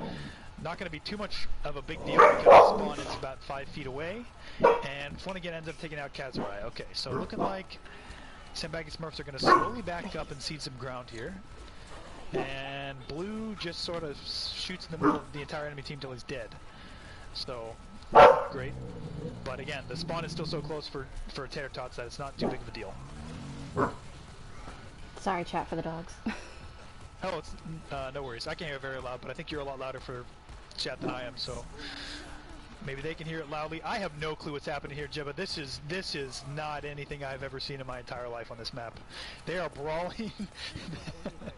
They are brawling so close to spawn, out in the open. Both teams have Reapers. I don't know if they agreed to both play Reaper before this map started, because don't know if I've ever seen a Reaper on First Point Junkertown, but this is fun. Flanagan catches two with the minefield, because why not? Why not? Alright. Zomdillon's off the Reaper. He's like, wait a minute, this is the biggest map in the game. He's going to go to Sniper, but Blue's going to stay on because he almost has his Death Blossom. So they're going to be able to recontest Will Sandbagging Smurfs before this cart moves all the way in, and Kazurai's got a window. Very good for this point. The flank High Noon from Outer Heaven catches two, beautifully placed, but Blue responds with his own very beautiful Death Blossom, as Zoombatty just wasn't there with the defense matrix, and that is going to cost them a lot, as first point's going to go to their Tots. Blue on the Reaper, definitely very interesting, because it's almost, they're expecting Sandbagging Smurfs to kind of come down to their level and forcing them to cart. But I think if Sandbagging Smurfs can just kind of settle in and play this distance now that they have the distance characters, I think they should hopefully be able to get some picks, which will prevent Taters from being able to super move the cart here. Yeah, and I'll say on second point, at least Reaper's considerably better. There's a lot more flank options. It's a lot more close quarters. So Blue was doing work on first point. I expect he would be even more on second point. Bambi with the large Earth Shatter catches out Red Hood Kitties. Wait a minute. I guess, was that a hack off Maka? That was an EMP off of Maka to set up the bomb. And even though the bomb wasn't really thrown too far, keeping it right on payload was smart, because that's right when Sandbagging Smurf's head dropped down. So again, forcing them to kind of play on your level. I think the Earth Shatter got Kitty's bomb. Oh. If I saw that correctly, and halted it right in its place. But the EMP was still there, so it was still massive. Well played from Tater Tots. I think in this situation, Smurfs might want to just kind of let point happen, let it go so that they can regroup a little bit better. Well, they're going to try to get a last-minute contest here, and Blue is nano-boosted on this Reaper, and it's going to be rough for Bambi to survive as he's getting hit from about 5 different angles at once. Outer Heaven with another flank High Noon. This time it doesn't get the double kill, probably eaten by a defense matrix for once. And now Flanagan just spinning to win. I think actually Sandbagging Smurfs are going to be able to hold this. Yes, they will. Cast a curse from me if ever there was one. All right, so pretty close. Tater Tots just need to win one fight to end this point. And Maka's almost has EMP. So it's really going to be, the storyline here is X-Flames being able to hide from this EMP so he can get off the beat drop. If he can hide for the EMP and get the beat drop off, that would be enormous for Sandbagging Smurfs to hold here. But if Maka gets the EMP first, then it's probably just a clean-cut victory for Tater Tots. Especially if able to kind of pair with, it looks like Blue would be the most ready here for this situation. Yep, Maka 95 to EMP. They're all grouped up. It would be massive as you can hit this. 97%. In the meantime, Kazurai does get the pick on the Shoya though. Red Hood responds. And Blue in the back line with this Death Blossom is doing a ton of work. Again, Zoombatty not really tracking Blue very often here is what I'm noticing. This Reaper is getting a lot of value. Typically, you know, if there's a Diva, you're going to get a defense matrix in your face, but Zoombatty's been busy elsewhere, and it's allowed Blue to get a lot of value. And while Blue did use ult, we do have Maka and Red Hood Kitty again ready to sort of have this combo, this EMP combo. Yeah, EMP's still there, as you said, and they're all grouped up, and now it really comes down to it yet again. I mean, X-Flame still has the beat drop, but if he doesn't hide for it, the Diva Bomb EMP combo is going to be huge. This time, okay, I guess they don't even need the EMP because X-Flame's going to go down to the beat drop, the bomb by itself. Maka does go for the EMP in the end just to seal the deal because they could have probably waited that, staggered that out if they wanted to. And the cart is chugging along. Now it's halfway through the third point. And I mean, I guess at this point, Sandbagging Smurfs, they've got 5 ultimates. We're going to hear a lot of loud noises right now as they're probably going to dump anything just to make sure they don't lose this fight. Blue already 50% back to this next ult too, so maybe... Earth Shatter. And that is the problematic thing about not having, you know, a shield tank. Everyone's pressing triangle. but most people aren't dying yet, which is good if you're sandbagging Smurfs. Red Hood Kitty does find a pick there. Blue there, still killing a lot of people there on this Reaper. I mean, he has not swapped off. He's doing so well on Reaper. I'm just not sure why this is the map we're seeing it. But it's working out again. He's getting to the back line and he's not had a lot of pressure on him, and that is a pretty clean attack on the side of Tater Tots. Shoya on Ana was doing a very good job. In the beginning, had some really good sleeps. Not on this map, but when we last saw Shoya in on Ana. But on this map, the purples and just the grenade placement to also help keep Blue up has been really impactful. I think to just enable Blue even more. That's a good point. Chat noticed that too. Big purples from Shoya. So well played all around there. And well, I'd say this is looking good for Tater Tots, but this is about as impressive as their attack was on Volskaya, and they ended up fumbling that one, the 1 yard line. So we'll see if they can hold a little stronger now. The score is 2-1 in the favor of Sandbagging Smurfs. So interesting that they're going to continue to roll out this sort of dive comp on attack, especially because we see Outer Heaven on the Bastion, first Bastion of the night. I mean, again, I guess they've practiced this on this map, and I mean, it doesn't matter. Strats don't, at the end of the day, what works for your team is what matters. And if your team has good synergy with a specific comp and a certain map, then just play it. And if we're not, this isn't the OWL. You don't have to play what's perfectly meta on every single map. And honestly, I mean, they're still playing very strong heroes, right? Like, these are still meta heroes, the Sombra, the Diva, the Ball. So they're playing strong, technically strong heroes in the meta. It's just a weird map to try it out on. And the Bastion, again, it's gonna be tough for them to deal with. Well, that should have been, except for both the shield was gone and Red Zoom's baddie wasn't there for the DM, so actually Outer Heaven just sort of gets melted. I thought they had double shield, but it looks like they opted instead of Zoom's baddie to be on the Diva, which only works if Diva's looking at the Bastion. So Maka got a good hack off. I don't know who it was on, but Maka did get a good hack on to somebody, I think, which prevented a shield from going up, or maybe prevented the eat. Aiden says they're using Shanghai Dragon strats. Yeah. It's just a hard comp to play, in my opinion, and especially harder on such an open map. And we're seeing that a little bit here because there's no shield, Zomdillan is here on the high ground. Well, he drops to low ground for no reason and dies. He actually just jams his head into Blue's Hellfire shotguns and just gets basically one shot there. Not sure why he did that, but the Tater Tots, well, they're going to find a little bit of difficulty sustaining themselves without any shields or defenses. They have to use Nano Boost just to keep Blue alive. He doesn't get much done. The responsive bongos come out from Bambi and the window. They really want to push around this corner. And Flanagan comes in with a slam, doesn't get too much done. And in fact, Blue pays for his life with a heavily supported Helix rocket from Zomdillan. So, I mean, even though it looks like Tater Tots are essentially losing in slow motion. So the cart's been moving, and Tater Tots have been bleeding teammates, and yet it's been moving so slow that half the time bank is already gone. I can't see where is that. That is a flank use of Tactical Visor from Zomdillan, and yeah, when you get into the second half of this first point, there's barely any cover, so that was incredibly effective. Good retreat here from Taters to kind of group back up, and they will be able to get one more push. Nice escape from Maka. Maka has EMP. Yeah, she doesn't stagger herself there. Very nice. And she's got EMP. And in fact, they have EMP with Death Blossom, which will probably be incredibly effective unless... I mean, Outer Heaven here's with the flank high noon. There's the EMP.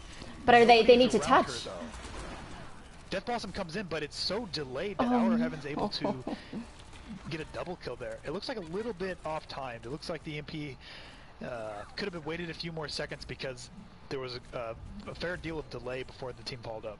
I think there was a bit of nerves there, though, because Sandbagging Smurfs were still moving the point uncontested, so Maka, I think, wanted to get the EMP off touch point if possible, but get as many people in the back. Oh, okay. I didn't see that. Yeah, if the point was, 1 meter away or whatever, then she's got a touch. So a little unfortunate with the timing, but it happens. Not the end of the world. As we get into the second point here, Flanagan's going to open it up with the ball slam. He gets halted. He's probably going to get out because he's got a massive shield there. And Blue is just absolutely pelting them from the high ground. Get a nice headshot on his Dylan. At this point, Bambi has swapped the Orisa. Flanagan, fool me once, shame on you. Fool me once, can't go fool again. Because this time he goes in and he doesn't have his adaptive shields and he gets obliterated. So gotta wait for that cooldown to come back up if you want that to be successful. Or at the very least, gotta watch out for that halt because that will keep you in place long enough to get deleted. Kitty able to get a nice bomb off there though to take out two. A lot of the Sandbagging Smurfs kind of went and hid in that corner, but that bomb is allowing Taters to kind of regroup back up here. Mako with a nice pick onto Outer Heaven. That's going to basically mean that the... Okay, Ooh, another Maka. nice kill on the... Again, Maka, I said this earlier, but she's not just an EMP bot, as a lot of Sombras are. She's pretty deadly with that submachine gun. And she getting 2 picks there is opening this this defense, I suppose, but it's an offensive defense from Tater Tots, pushing back Sandbagging Smurfs. I guess Blue gets a little bit too confident there, pushes too far forward, and pays the price with his life. Window used just to sort of buy them some space, but the Transcendence will likely completely negate that. Flanagan is just causing some ruckus in the backline. He's rolling around, he's trying to boot bop and, you know, bonk people. No one's really dying from it, but they're probably pretty annoyed. Maka, another kill of Maka. From Maka on the enemy DPS, just lasered into the head. Beautiful play here from this Sombra. And again, the Sandbagging Smurfs are sort of stuck on this low ground, surrounded from all angles, and they're feeling the pressure. It's hard for them. They cannot move this very far without somebody getting picked. I like to see, yeah, I was going to say, I like to see Smurfs are trying to take the high ground back, but unfortunately just having, you know, Blue up there along with Red Hood Kitty, the support from Shoya, they're kind of keeping control of it. Yeah, very well well positioned by Tater Tots to sort of attack from all angles. And again, Outer Heaven has been picked early on. Probably could have used the defense matrix to get him through that choke. I'm not sure where he was. Outer Heaven sometimes goes for flanks on this McCree, and I think maybe it could have been a flank, or maybe he was just not with his team there. So that buys another 15 seconds off the clock. Now 50 seconds left, and you're pretty desperate if you're Sandbagging Smurfs. It's this point where your diva just throws out a random bomb and hopes for the best. Beautiful sleep dart from Shoya. Gets down Outer Heaven. Zooms bad. He's not there with the defense matrix, and that High Noon gets nothing. Flanagan is up in the sky. He went so high up there, most of the mines got caught above the point, but it doesn't matter because Flanagan is clobbering them in that corner. Beautiful And from the Tater Tots, but not beautiful if you're Sandbagging Smurfs, as you blew a lot of ultimates there and you got 0 value. Now it is just a Valkyrie, and that is not the kind of ult that's going to get a 6k unless you're Neptuno. So they're going to have some clean shots coming out from the DPS probably to make this work. Zoom Baddie is really tired of Maka, so tries to boost into her, but she's got TP, so she can just run away. Blue there's on the low ground. Okay, Outer Heaven with the swap to Pharah, gets down Frosty Fusion, and it's about to get down Shoya, but Blue's there with the support for his support, and Red Hood Kitty with the bomb takes out X-Flames. That probably spells the end of this map, as everyone's clumped up. I mean, it's a desperate ult from Zomsdillen. Well, he does have window here. Okay, it is a successful attack visor from Dylan, as he sort of do-si-dos around his own window and ends up killing 4 people. Taters were able to push this into overtime. Need to see Shoya kind of, I was going to say, hopefully escape out, but they do have time to kind of regroup and touch here, potentially. Just need to be very quick about it.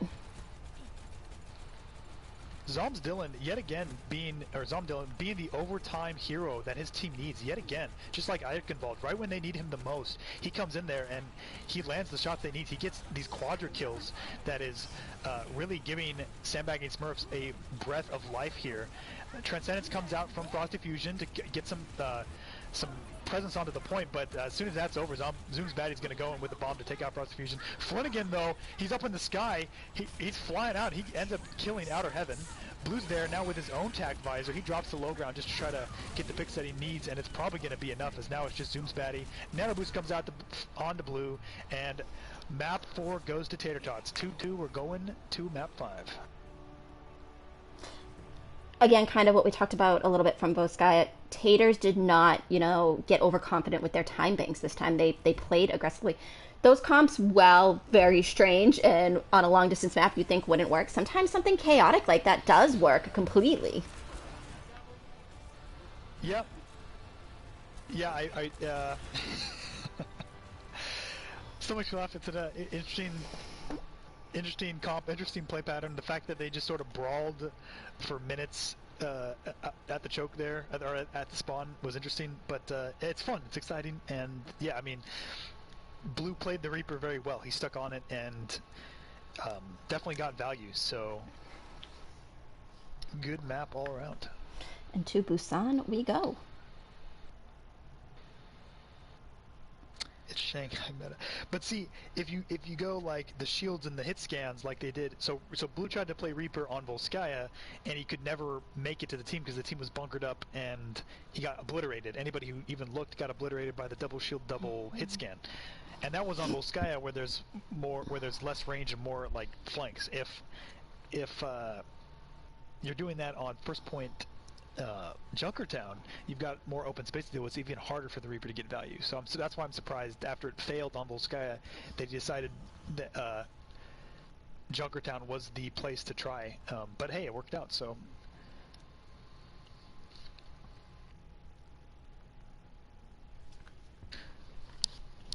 All right, we're just waiting to hear their swaps and readies now.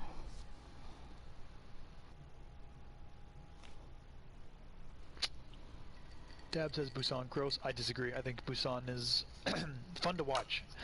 Might not be the most fun to play, but I think it plays very interestingly, and all three maps are incredibly diverse. So you see a lot of different strats. So In this I'm looking league, forward to we've it. seen some interesting things on Busan. We've seen, I think, in two separate games in both tiers. One was one of the either semifinals or finals. The poor Mercy, just absolutely eaten by the train as they're trying to Oh, kind of survive.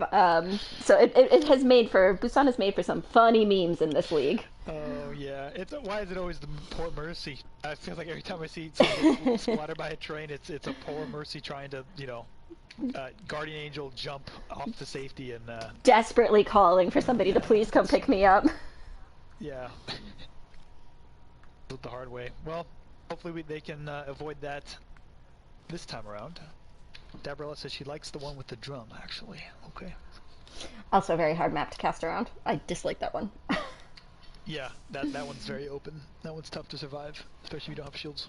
Would be interesting to see if Taters switch up anything. I would like to see them say no swaps and kind of go with this and almost maybe go with that comp again in a way. I know Sandbagging Smurfs would be ready for it, but it doesn't seem like they had too much kind of counters for it, as much as they were trying. And I would honestly love to see Sandbagging Smurfs kind of bring that Doomfist back out again because Outer Heaven on that Doomfist was really doing a lot of work. So two sort of chaotic compositions against each other like that, I think would make for a really interesting watch.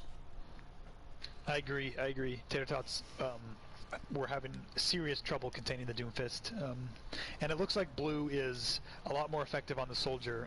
He's very, very good on the Soldier. He's dealing a lot of value, and the McCree's a little more quiet. So forcing him onto the McCree seems to be sort of a win on its own, and that has to happen if you. Well, doesn't have to happen. It happens often if you're against the Doomfist. So. See, chat is wild. Dab likes tossing turret on the top of the drum. Is that true? Chat, what do you guys want to see? Dab wants to see drum map, so we'll see if that happens.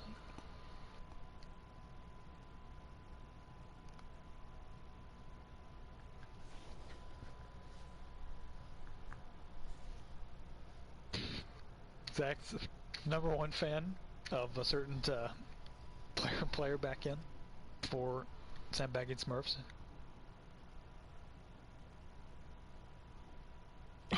We see Alchemist in for Zoom's baddie. Alchemist, also very good diva. A little bit different styles, so maybe it'll be a bit better.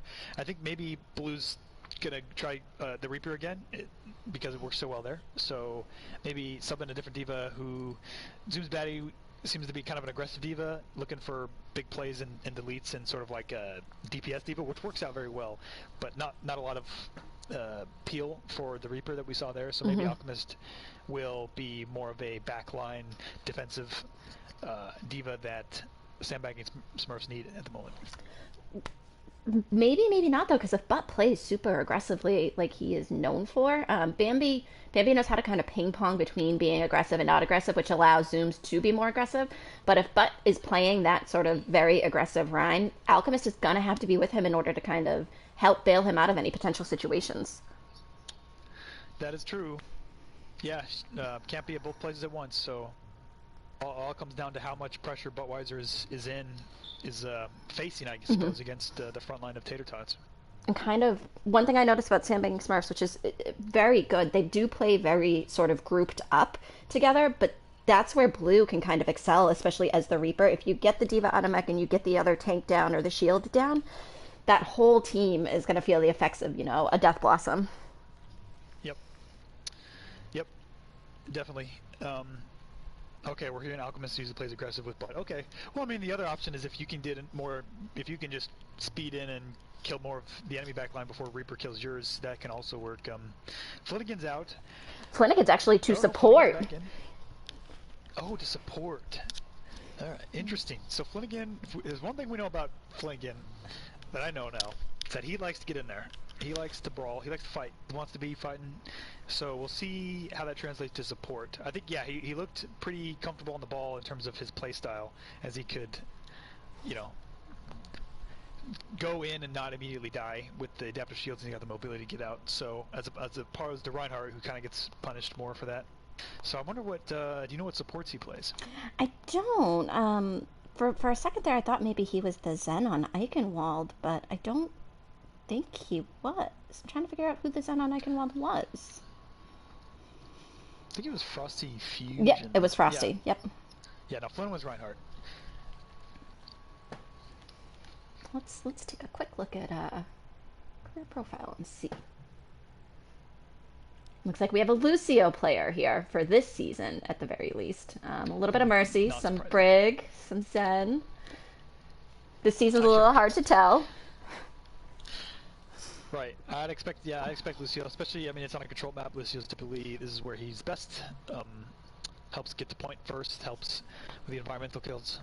So, and again, it matches Flanagan's obvious proclivity to play aggressively and mobile and get in there, so helps him playing someone more mobile. So, we'll see how it pans out. So we have the ready from Taters. Looks like the party sitter very briefly left Sandbagging Smurfs. He's back, but I just want to make sure that they're ready. Okay, they are ready. We are going to get going. Final map, guys. I feel like this for the Fantasy League might have been a bit of a bracket buster for everybody. Not sure, I unfortunately forgot to put my picks in this week because I'm big smart. And we get the train map as the first map. Yeah, certainly, I mean, after the first couple games from Sandbagging Smurfs, certainly an improvement in their play. It's actually good to see for the, competitiveness of the league as a whole. They are come out to fight, and yeah, I'm glad we're going to map 5. It's very close. The first control map that we saw was heavily in the favor of Sandbagging Smurfs, but Tater Tots have had a lot of time to sort of read the playstyle since then in the last 3 maps that they played, so we'll see how they adapt. We see Sombra immediately from both sides. I don't know if we've seen any Sombra We've not. From Sandbagging Smurfs, so that's an interesting flex here. Kirby, this is the 5th game to go to map 5 this season already. Very competitive. I 100% agree with that. In both tiers, actually. I don't think there's... Kenny commented on this the other day. There's not really a team that's super top-heavy or overly favored, because every team sort of fights back and kind of makes a name for themselves in each game. That's what you like to see in a league. All right, both teams clash. Right in the center, Blue playing Reaper again, not surprising at all with how perfect it was on the last map. Outer Heaven, though, gets hacked early. Maka establishing Sombra dominance with the hack into headshot, and the Brawl has started on the point. However, Zomdillen with the response kill onto Bad Reads means both team missing a player, and it could go either way. Shield down on Buttweiser. In goes Flanagan. Pretty aggressive play there. He backs up. Blue is now the front line without a Reaper, and he can tank it, but it's only for so long as Sandbagging Smurfs are going to eventually spill out to this point and get the picks that are needed. Again, Zomdillen on this McCree has been getting a ton of kills. Coalescence comes out, I suppose just to make sure they don't get too pressured here, as it looks like Tater Tots are simply going to rotate around. Buttweiser caught in the rotation, or he could have been caught. He actually somehow makes it out. I guess that's pretty lucky. He didn't get hacked or charged. He just sort of walks past the entirety of the Tater Tots. Cool as a cucumber. In comes the hack. Oh, it's a beautiful EMP. It catches 4. With that down, Bad Reads is able to swing away until everyone is dead, and immediately that is a fight win for Tater Tots. So one thing you commented on in the first map was just usually if you take, first control point, it kind of gives you a strong statistic on winning. We did see Sandbagging Smurfs take it, but Taters fought back for that almost just as immediately. So I think in a situation like this, that's not the case. Yeah, and now we have them... Bad Reads is playing very aggressively here, don't want to give up any space. In comes the bomb, catches out Flanagan, which is very surprising, but Reads is there with the hero Earthshatter, catches out almost the entirety of the Sandbagging Smurfs. A beautiful play from Reads there, exactly what they needed. Maybe a little bit of an overinvestment in ultimates as the Nano Boost and the Reaper ultimates used as well. I was going to say, I think we used a little too many ults because the team was actually also purple in that situation. So I think we could have probably saved both the boost and the Reaper Blossom, but better to overuse ult and win the fight than underuse and lose it. So they'll take it for now. Oops, I'm not at all biased at all. But in comes Buttweiser with a pretty nice Earth Shatter, and Zomdillen follows up on the kill with Blue. Red Hood Kitty trying to take it back with a bomb. Again, Lucios somehow are magnetically attracted to Diva Bombs, and they always seem to die to it as they're flying off on some wall and they're not paying attention to where the bomb is. But it is not going to matter in the end, as Sandbagging Smurfs will recap the point. Kitty off the Diva onto Azaria, I think, to kind of combat this Buttweiser Alchemist brawl a little bit better and to help enable Blue a little bit more. Yeah, now we're going to have Red Hood Kitty swap onto Zarya, and so a lot of ult charge needed for that to pay off, and they might have time, they might actually not, as this map is over halfway complete no matter what. High Noon comes out from Zomdillen. It just buys an extra 10% of time, which is pretty decent value for a McCree ult, all things considered.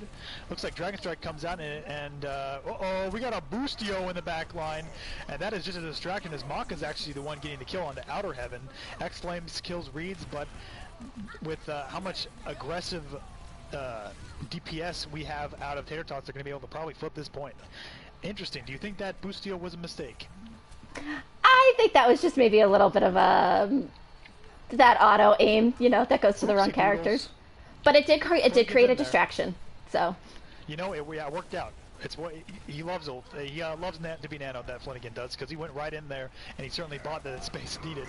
Earth Shatter from Reeds, actually very nice block from Buttweiser off the off angle, but it's not enough as Alchemist there eats most of the damage right up the gut. Reeds here actually with a very deadly Reinhardt this round, putting in the work, and now overtime situation for Sandbagging Smurfs. They need to keep touching until people can get back. Thunderfarts dies at 99% to his ultimate. Brutal. He might be able to get back in time, but he does not. Flanagan with a nice boop, or I guess it was a sound wave kill onto Thunderfarts at 99%. Also could have been purposeful to help build up the Lucio ult, so I guess we never know. I don't want to just say it's a misclick, but could have been intentional, could have been smart. That's true. I mean, since it worked out, Shoya might say it was intentional, but if it failed, probably was a misclick. But so we'll say it was intentional. Dab gets her wish on the worst map to cast. It's the drum map. Yep, it's going to be hectic. No Torb, so no turrets on top of the drum. Zomdillen has swapped to Tracer. Now it's Outer Heaven on the McCree, so just a little bit of a swap up there. I don't think Maka's going to move off the Sombra unless they make her, and they're not going to make her because she's been getting value even if the McCree's on the field. They have McCree, says Darius. Curious me. Yes, they have McCree. What did I say? Alright, Sandbagging Smurfs opts to go for the flank route, while Tater Tots are having none of that business. They're going to go straight to the drum. Teams meet up on the staircase. Nice bubble for Reeds, keeps him alive as he got flashbanged. But Reeds decides he wants to go right back in. He charges in. He did catch the heal from the Ana the nade, so he's not going to die just yet. He's taking a ton of damage, but he's buying the time that he needs as everyone's looking at him, and Blue on the flank gets a nice Helix Rocket kill on his Dylan. I think this is going to be the fight. Some staggers here.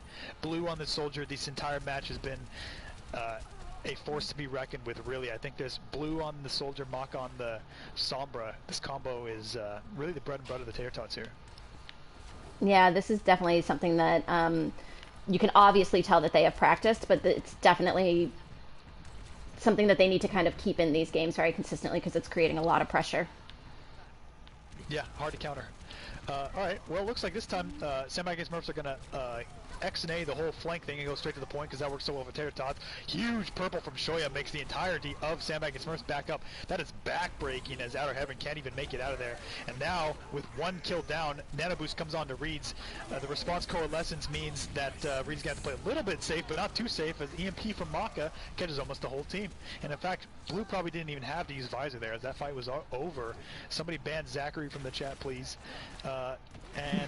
With the 2-3 ults used there, 4 ults, they're still going to have Earth Shatter from Reeds and Flanagan's ultimate sound barrier. Really, we're getting to do or die situation for Sandbagging Smurfs. Is it 64%? They cannot afford to lose this. If they lose this point, they lose the game. Buttwise is going to have to come in huge with an Earth Shatter. He's looking for it. Trying to find a good flank. Alchemist is close to his bomb, but Buttweiser gets hacked. He's so low, he has to go around the corner. In the meantime, he can't block the shatter. It's huge, but the response shatter from Buttweiser as he goes around that corner actually immaculately played from Buttweiser. Beautiful Reinhardt play. As he gets hacked, he gets around the corner to block so he doesn't get Earth Shatter, then he comes around and the response Earth Shatter. That was beautiful, and it's going to be enough actually for the Sandbagging Smurfs to probably retake this. I mean, as I say that, Maka gets a response kill, and the DMAC, and Blue's there. The DPS duo from Tater Tots just cannot be stopped. Outer Heaven, sneaking around this corner with High Noon. Uh-oh, that kills two, and Reeds is probably just going to have to die here before he staggers too long. Okay. Oh, wow. I am still very impressed by Buttweiser's Ryan play there. As he got hacked, he manages to not die. Very good support to not die, and very good foresight to get right around that corner to not get Earth Shattered and immediately response Earth Shattered. Beautiful play.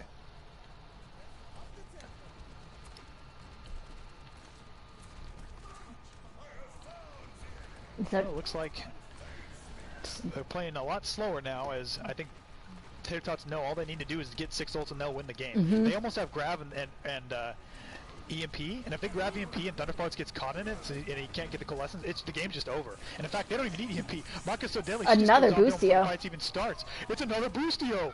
Flanagan can't stop catching these nano boosts. He's unstoppable. He's everywhere and everyone at all times. This man Flanagan. He's in every location, and it's going to be enough. He gets the kill on the Alchemist.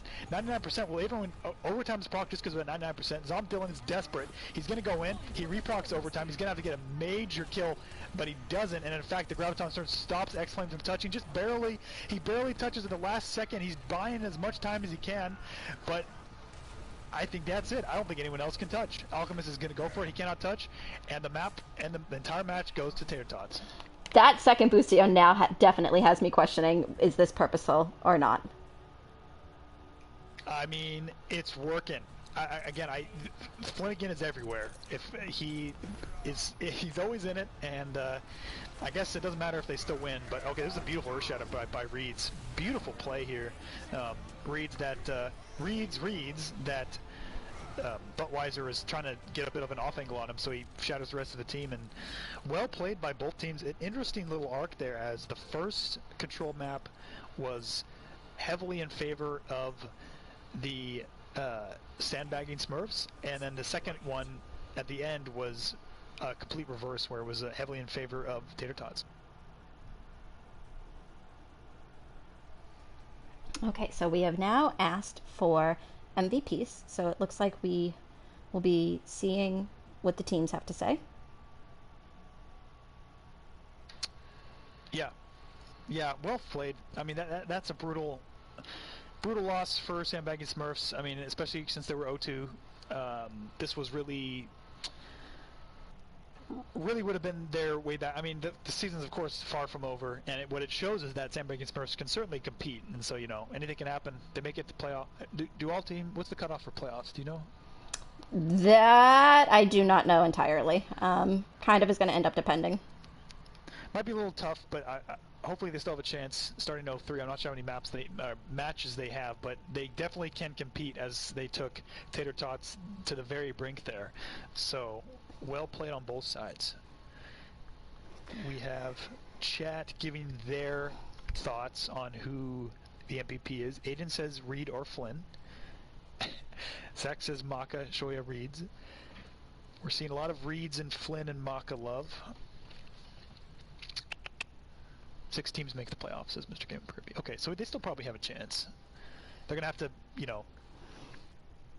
probably not drop too many more games, but yeah, SBS Ryan was good. Yeah, Budweiser did play very well. So did the other, what was his name? The other SBF, Okay. Bambi. Bambi also played well. So Dylan and Butt on the side of Taters has been nominated, and we're just waiting to kind of see what Smurfs have to say. Okay. Dab pointed out Yuki. That's true. Yuki hasn't been in the past 2 maps, but don't forget. Easy to forget because it's been a while. But in those first couple maps, or map 2 and 3, Yuki was putting in a ton of work. Yeah, a lot of good performances here. I think Maka, if it were me, Maka would. Oh man, there were so many good DPS plays there. Both Maka and Blue. I mean, Zombs Dylan on Eichenwald and Outer Heaven played so well. The Tracer Doomfist combo did so much work and really helped them win that map. So it's tough here. How does this work? So they nominate 2. Do we choose? Yep. The 2 Yep. give? So not out of the 2 we give. We just take that into like a heavy consideration of who has been nominated. So to, like we said, circle back, Outer Haven, Zombie Dylan, Maka, Blue, Yuki, all of them did incredibly. I am leaning towards the Tater side for the DPS MVP on this one. I'm a little stuck between Maka and Blue. Maka was very important and did a lot of work, but I'm kind of also leaning a little towards Blue. To having played Reaper on Junkertown and gotten so much value, and there were so many times that Blue kind of just quietly, hunted down some last picks. I think Maka's EMPs were incredible, but we did see 1 or 2 that were not as well timed as some of the Death Blossoms that we saw from Blue. I think I personally would lean more towards Blue, but what are your thoughts? I completely agree. While Maka came in there, especially on that last map with a haymaker that really sealed the deal, Blue was kind of the engine of the team, I think, this whole time. Like you said, quietly, but very effectively, especially on Soldier, getting big picks. He would open up fights with a not random, very well-placed Helix rocket. As soon as the fight, if people weren't looking at him, he was always getting a lot of picks. He showed up in the kill feed a lot, and it's not just one fight. Every time he was in, he was doing it. So I think he was in all maps. So I have to agree on Blue. Okay, so let me just see. So I think we're going to go with Blue for that. I'm just trying to see if they gave us anybody on their end. They still have not, so kind of just waiting to see if they did. But I'm fine with Blue. Do you want to do supports or tanks next? Let's do tanks. Tanks. Okay, so we saw Buttweiser Alchemist combo. We saw the Bambi Zooms combo. We saw Bad Reads. We saw Flanagan. We saw Kitty. Again, another just group of people that played well. I do like seeing on Sandbagging Smurf side that there's duos, and you can see the different synergy between the duos. I think the duo that I preferred on their side tonight was the Bambi Zooms kind of duo. Bad Reads playing with Flanagan and with Kitty was also incredible. I'm not sure. I'm leaning towards 2 people. For me, it would either go to Bad Reads or to Bambi. And I'm not really quite sure which one I think was more impactful. I think Bambi played so aggressively for the team and played quite a few different characters tonight. But also then Flanagan on the ball was really good. But I What other map was so Bambi was on the first map for sure. What other maps was Bambi in? Can you remind me? Do you remember? Bambi was also on Eichenwald and was also on. I want to say I think Voskaya, maybe not That sounds Voskaya. right to me too. Yeah. I think I would go Bambi. Bambi for first of all, Bambi on the first map set the pace for the basically set the momentum in the favor of Sandbagging Smurfs with the Ryan play. It was very very good map one, and I think all the maps he was in they won. He was very even when he wasn't hard carrying. He was never no dubious plays from him. He was either very solid or straight up carrying whenever he was in. Um, so I think I'm leaning towards Bambi. We just But saw a lot of really good blocks on the side of Bambi. Never really caught out of position, except for on Eichenwald. There was that one overcharge, but other than that, I don't think we saw too many mistakes from Bambi. yeah, okay. They are asking if we want to do interviews after the game. That is completely up to you if you want to do them. We are not obligated to. Um, sure. I mean, Okay. sure. I don't know. We can do questions on the spot. Never done that before, but sure. So then that will bring us down to support. Tough because again Flanagan was great, Shoya was great, Asbelia, awesome, X Flames, Kaz was really good. I am gonna die on the Shoya hill. Unfortunately, I just think the impact of the Ana with the purples, with some of the sleeps we saw Shoya sleep Outer Haven on Junkertown out of the high noon. I really just think made such a difference for the team. That I once Tater switched off the Baptiste in the ult, kind of the Immort field, that honor really shone. Yeah, I want to echo what Dab just said and give an honorable mention to Flynn for being Mm-hmm. entertaining on any role. He was always out there making plays, good plays or bad plays, irrelevant. He was making plays, and they were occurring. They were fun to watch. So and more good than bad, and they worked out. He was a big distraction, big always in there, whatever he's playing. So honorable mention to Flynn. Um, but I would agree with Shoya. As soon as sorry, he or she they started playing that Ana, main tank started dying a lot less. I don't think we saw Shoya's on the first map, and main tanks were having a real struggle surviving. And the purples, a big purple is basically an ultimate in itself, and they were pretty backbreaking. So I would agree with Shoya. Okay, so that gets us our MVPs for the night. So it looks like we're gonna have Butt and Zombie Dylan joining us first. I think I'm gonna have to invite them to the party chat actually. So let me get that sorted out.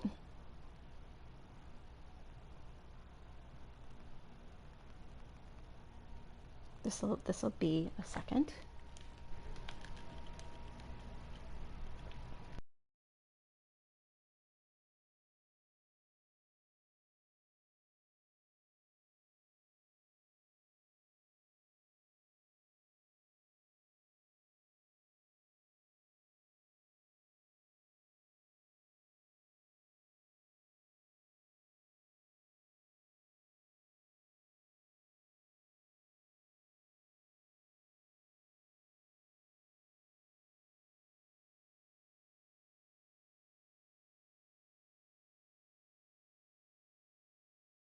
Guys, Hello. It's nice to have a Yeah, nice join us. quiet party compared to the one we were just in. Everyone was so A loud. little stressful, huh? A lot of comms are pretty heavy. Yeah, that and like after like when we joined like the whole theme party, it was just so loud. Yeah, well, very well played by you Thank guys. you. I'm sure, yeah, heartbreaking obviously to lose on team map 5 there, especially after the absolute killer start you guys had, setting the pace there. You completely crushed, Tater Tots on that first map. Um, and that enormous comeback on that legendary comeback on Volskaya with down 5-minute time bank, able to hold there. Um, so I think wait, who do we can we I can't see who's in the chat because it's party chat. 1 second. we have Buttweiser and Zombie Zombie Dylan. Dylan and Budweiser, yeah. How did you guys feel about that hold, that 5 minute and 40 second hold on Volskaya. What was your plan going into that? Well, we had a plan originally on the first hold, and obviously it didn't work. So on the second hold, I called that top right defense double shield. I thought it would shut down their far they're running, and also if they try to send TP, we'd be ready for it. And everyone just didn't give up. I'm proud of my team. I think we hung in there, and that was like a miracle basically on that map. I agree. It, se- Yeah. it seemed like you guys definitely planned the second time around for that fire because you had the double hit scan, the Mercy Pocket, the Baptiste. Mm-hmm. So does that mean you guys found Yuki to be a little bit dangerous that first go around? Oh yeah. Hmm. I think this game in general was a lot of like I feel like we had their number originally, and then they kind of I feel like winning in the front line, and then they started using the Sombra and the Ana against our tanks, and we didn't have enough time to really figure out how to beat that. Yeah, it looks like you guys were dictating the pace of the game first couple maps, and it really started to swing on Junkertown. What do you think was the biggest issue there that you guys ran into on that fourth map rather? Go ahead, Dylan. Uh, so I was experiencing some really bad lag all night, and not using that as any sort of excuse that they beat us completely fine. I was gonna play a widow and wasn't able to play a widow. That would just have been much worse. So we went for the spawn camp instead. The spawn camp didn't end up working. We used some ults that we didn't need to use. Um, then they just kind of like got the momentum and steamrolled us from there. And then especially on the defense, we never countered the Sombra. We didn't contest high ground enough as a team. We just needed to do a better job of that as a whole. And they just, like I said, had the momentum that whole map. Truly unfortunate you couldn't play Widow there. We were both well, I was certainly expecting a Widow on that first point, so we were all very surprised to Sorry. see two Reapers duking I'm it out on sorry. first point Junkertown. That was an haven't seen that. Yeah. I don't think I've ever seen that. So sorry you had bad ping there. No, it's okay. It's okay. That we did what we could, and I think we played pretty well. I'm happy with that tonight. Pretty good job. Who on your guys' team do you think shined really well tonight? Um, Go ahead, I would but say like Kaz or Honey Biscuits on that first map. She played awesome. Eichenwald, like I think that was close, and Dylan and Psycho like on the bridge. Dylan came in as the tracer and clutched, and then on the third point, Psycho popped off his doom. And, like that point should never got in there, but our DPS like made big plays. Yeah, I'm surprised we never saw Doom again after that incredible performance on Eichenwald. If it was vaulted and never again seen. he just He didn't said resist. he Yeah, doesn't know how to play Doom. He said he just picked it to get there. he said it was Whatever stop. whatever level he knows how to play is apparently enough because Tater Tots couldn't answer it. So I'm surprised I wasn't seen more. But the season's relatively early. I'm sure we'll see some more flexes later on. We won 0 maps our first game, 1 map the second game, 2 maps the third game. So expect the next time we win. Yeah, Yep, you guys look good. thank you. I want to give credit to. I played with Disco. I've always thought he's like one of the better supports in general. Like Yeah, Shoya on the other team is this on go. the Rhine, Yeah. I couldn't take a swing without being antied, and I just know he's smart. He knows how to play, and he was punishing me. Yeah, He's a really good player. Yankees were big. Purples were brutal. Yeah, we They definitely saw were. that. Although I would say he had a really good play by Weiser on that last map when you got when you got hacked and you went around the corner to not get Earth Shattered and then counter Shatter. That was probably one of my favorite plays of the entire night. So well done there. I know you had a lot of pressure there against a Sombra and an Ana. You're kind of getting crushed. And, I mean, their Sombra was really good too. Like on that downtown, I block Shatter. I go to counter Shatter, and I get hacked out of my Shatter, and then the Rhine got nanoed. It was just the combination of Sombra and the Ana was just really good, really strong. Yeah, it was. Yep, rough but well played. Yeah. All right. All right, That's I have no other questions. Yeah, I was gonna say that's all I have for you guys. All right. Appreciate you guys casting. Thanks. No, We'll, thank you guys for the amazing game. Thank you. Thank you. Y'all have a good night. Thank y'all. GG Staters. Have a good night. Yep. Good games. All right, so we are gonna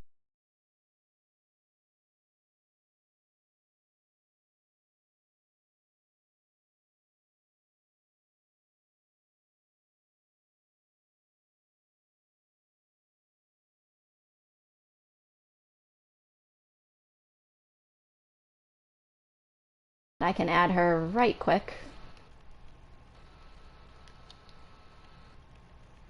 I just sent her a friend request.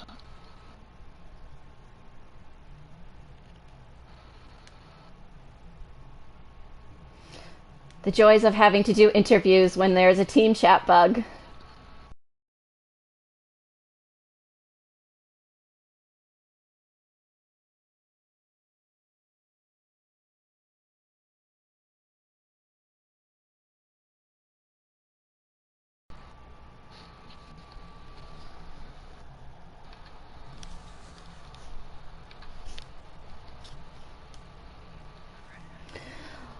Hello? Welcome to the chat, guys. Why are you so loud when you say that? Just say hello normally. Hello. It's my favorite person, Jumper. Oh, wow. I was gonna say Chip was the one who greeted us, and you said your favorite person was Jaltec. Now I can hear Oh, you. now you can hear. Okay.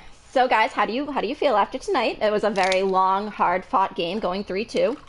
Yes, it was. It was good. It I feel stressed me good. out. What was Yeah, I mean, your game plan going into this? Honestly, we have such like a diverse roster now, so we kind of just did what we practiced in scrims, and then when that didn't work out, we kind of had like a contingency plan. So Maka is definitely our contingency plan right there. yeah, I mean that first map was pretty one-sided for the side of Sandbagging Smurfs. They sort of hit you guys. I think you weren't prepared for that aggressive nature and the decisiveness in their play. What sort of conversation happened after that first map and changes that allowed you guys to adjust to take the victory? We kind of realized like that aggression, so we kind of made the essential swaps. We changed our DPS lineup a little bit, and then we changed our you know we usually have our tanks rotate pretty well, but we kind of just go towards their hero pools and kind of like play what they're comfortable with rather than trying to force something that the other team's getting value off of. Yeah, I noticed you played an interesting comp on Junkertown first point there with the Reaper. Definitely not expecting, a Reaper ball type composition, but it worked out, I guess, playing to your strengths. Mm-hmm. Typically is better than just trying to play, what you would typically see on a certain part of a map. So Yeah, good to for see sure. that worked. We're just not fans of the Bastion, so we just are like, oh, you know what? We'll go with the Reaper guy. Yeah, I mean, Maka's Sombra was a real pain in their side for every time it was in, so well played there. Who on their team did you guys find like the most problematic to deal with? Like initially or just all throughout the game? Um, I would probably say they're Junkrat. So a lot of people probably know by now, like Yuki is like one of our Junkrat players, and so they're kind of like trying to take that junk battle with us, and unfortunately, like they were winning most of the time. Um, Not to say that Yuki isn't great at Junkrat, but it was definitely tough on her, so we kind of had to like adjust to that as well. But their Junkrat was definitely a problem for us. Yeah, I guess the biggest stall you guys had was that your attack, second try at the attack on Volskaya, where you guys got held for 4 minutes at least on that first point. What was happening there? We couldn't really tell, what was happening in comms. What sort of was the thorn there that stopped that from working out? And also, what happened to Flanagan with the Also, that's true. the little Did the little Flanagan purposely walk? jump off the map, or what was that? Yeah, it was pretty much on purpose. It was just BM, so I guess that's our bad. I mean, it worked out if you win, but No, I'm not exactly sure what happened. I didn't really get a chance to talk about it, but just because we were focusing on the map ahead of us rather than like what happened and like how we messed up. So we kind of just um, sat down, focused on the game, on the next maps. And that's smart. That's kind of smart to kind of look at yeah, we had a lot of time on Volskaya, but it didn't kind of work to our advantage. You got to settle in, you got to move on, and you guys, from the looks of it, settled in and moved on very well to just double down just as hard on Junkertown and on Busan. Yeah, any non-Maka player you want to point out, highlight that you thought did really well? Because Maka got MVP. Or no, Blue got MVP. Blue We got talked about MVP. Maka a Yeah, lot, it so. was Oh, very okay. close. I It was like, very okay. close. Honestly, like I think the team did very well. We've kind of like found our footing after struggling with finding people, going through so many trials, all that stuff. So I think our DPS lineup is really good.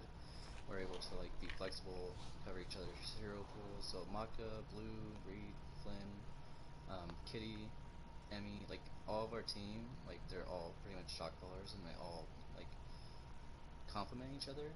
So when they're even like Disco, sorry, I know he's gonna hate me that I didn't mention him, but they're all playing very well, and now we're getting like more and more coordinated. So it's nice seeing like the potential of the team and what they're coming to their own like footing. Everyone seems to be meshing well together. Yeah, because we are a pretty new team. Like, I mean, I'm part of the Tater organization, but I'm new to T3 technically, and a lot of our players are pretty new. We are definitely like getting to know each other, but just based off of scrims and games so far, we are definitely meshing very well. Comms are very good. It's kind of it's feeling very comfortable, like we've known each other for a while, or we've played with each other for a long time, because there's not any awkwardness or silence. We're all pretty good with keeping up with each other and making sure comms don't die and things like that. So I'm very happy for our team, and I'm very happy to be a part of it. Yeah, it's good to hear. I don't have any other questions for you guys, really. Okay. Well, quick shout out to Shoya. He's a great Ana player. He'll love me later for that. Great nades.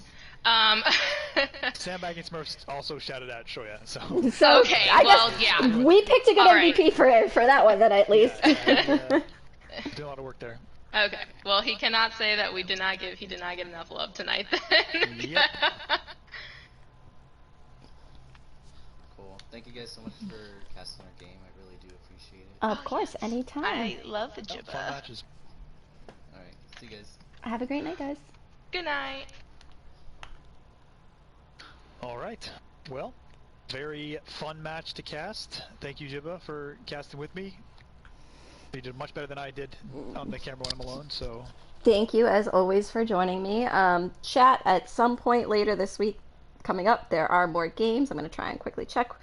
I don't think any games are scheduled. Yeah, no, Monday, Diving Phoenix versus Cosmic Omnix is going to be our next game. That will be at 7:30 p.m. CST, 8:30 EST. So definitely tune into that. I think that's the only game right now for next week that's scheduled. So it'll be a good one. But other than that, thanks for joining us, everybody, and have a great night.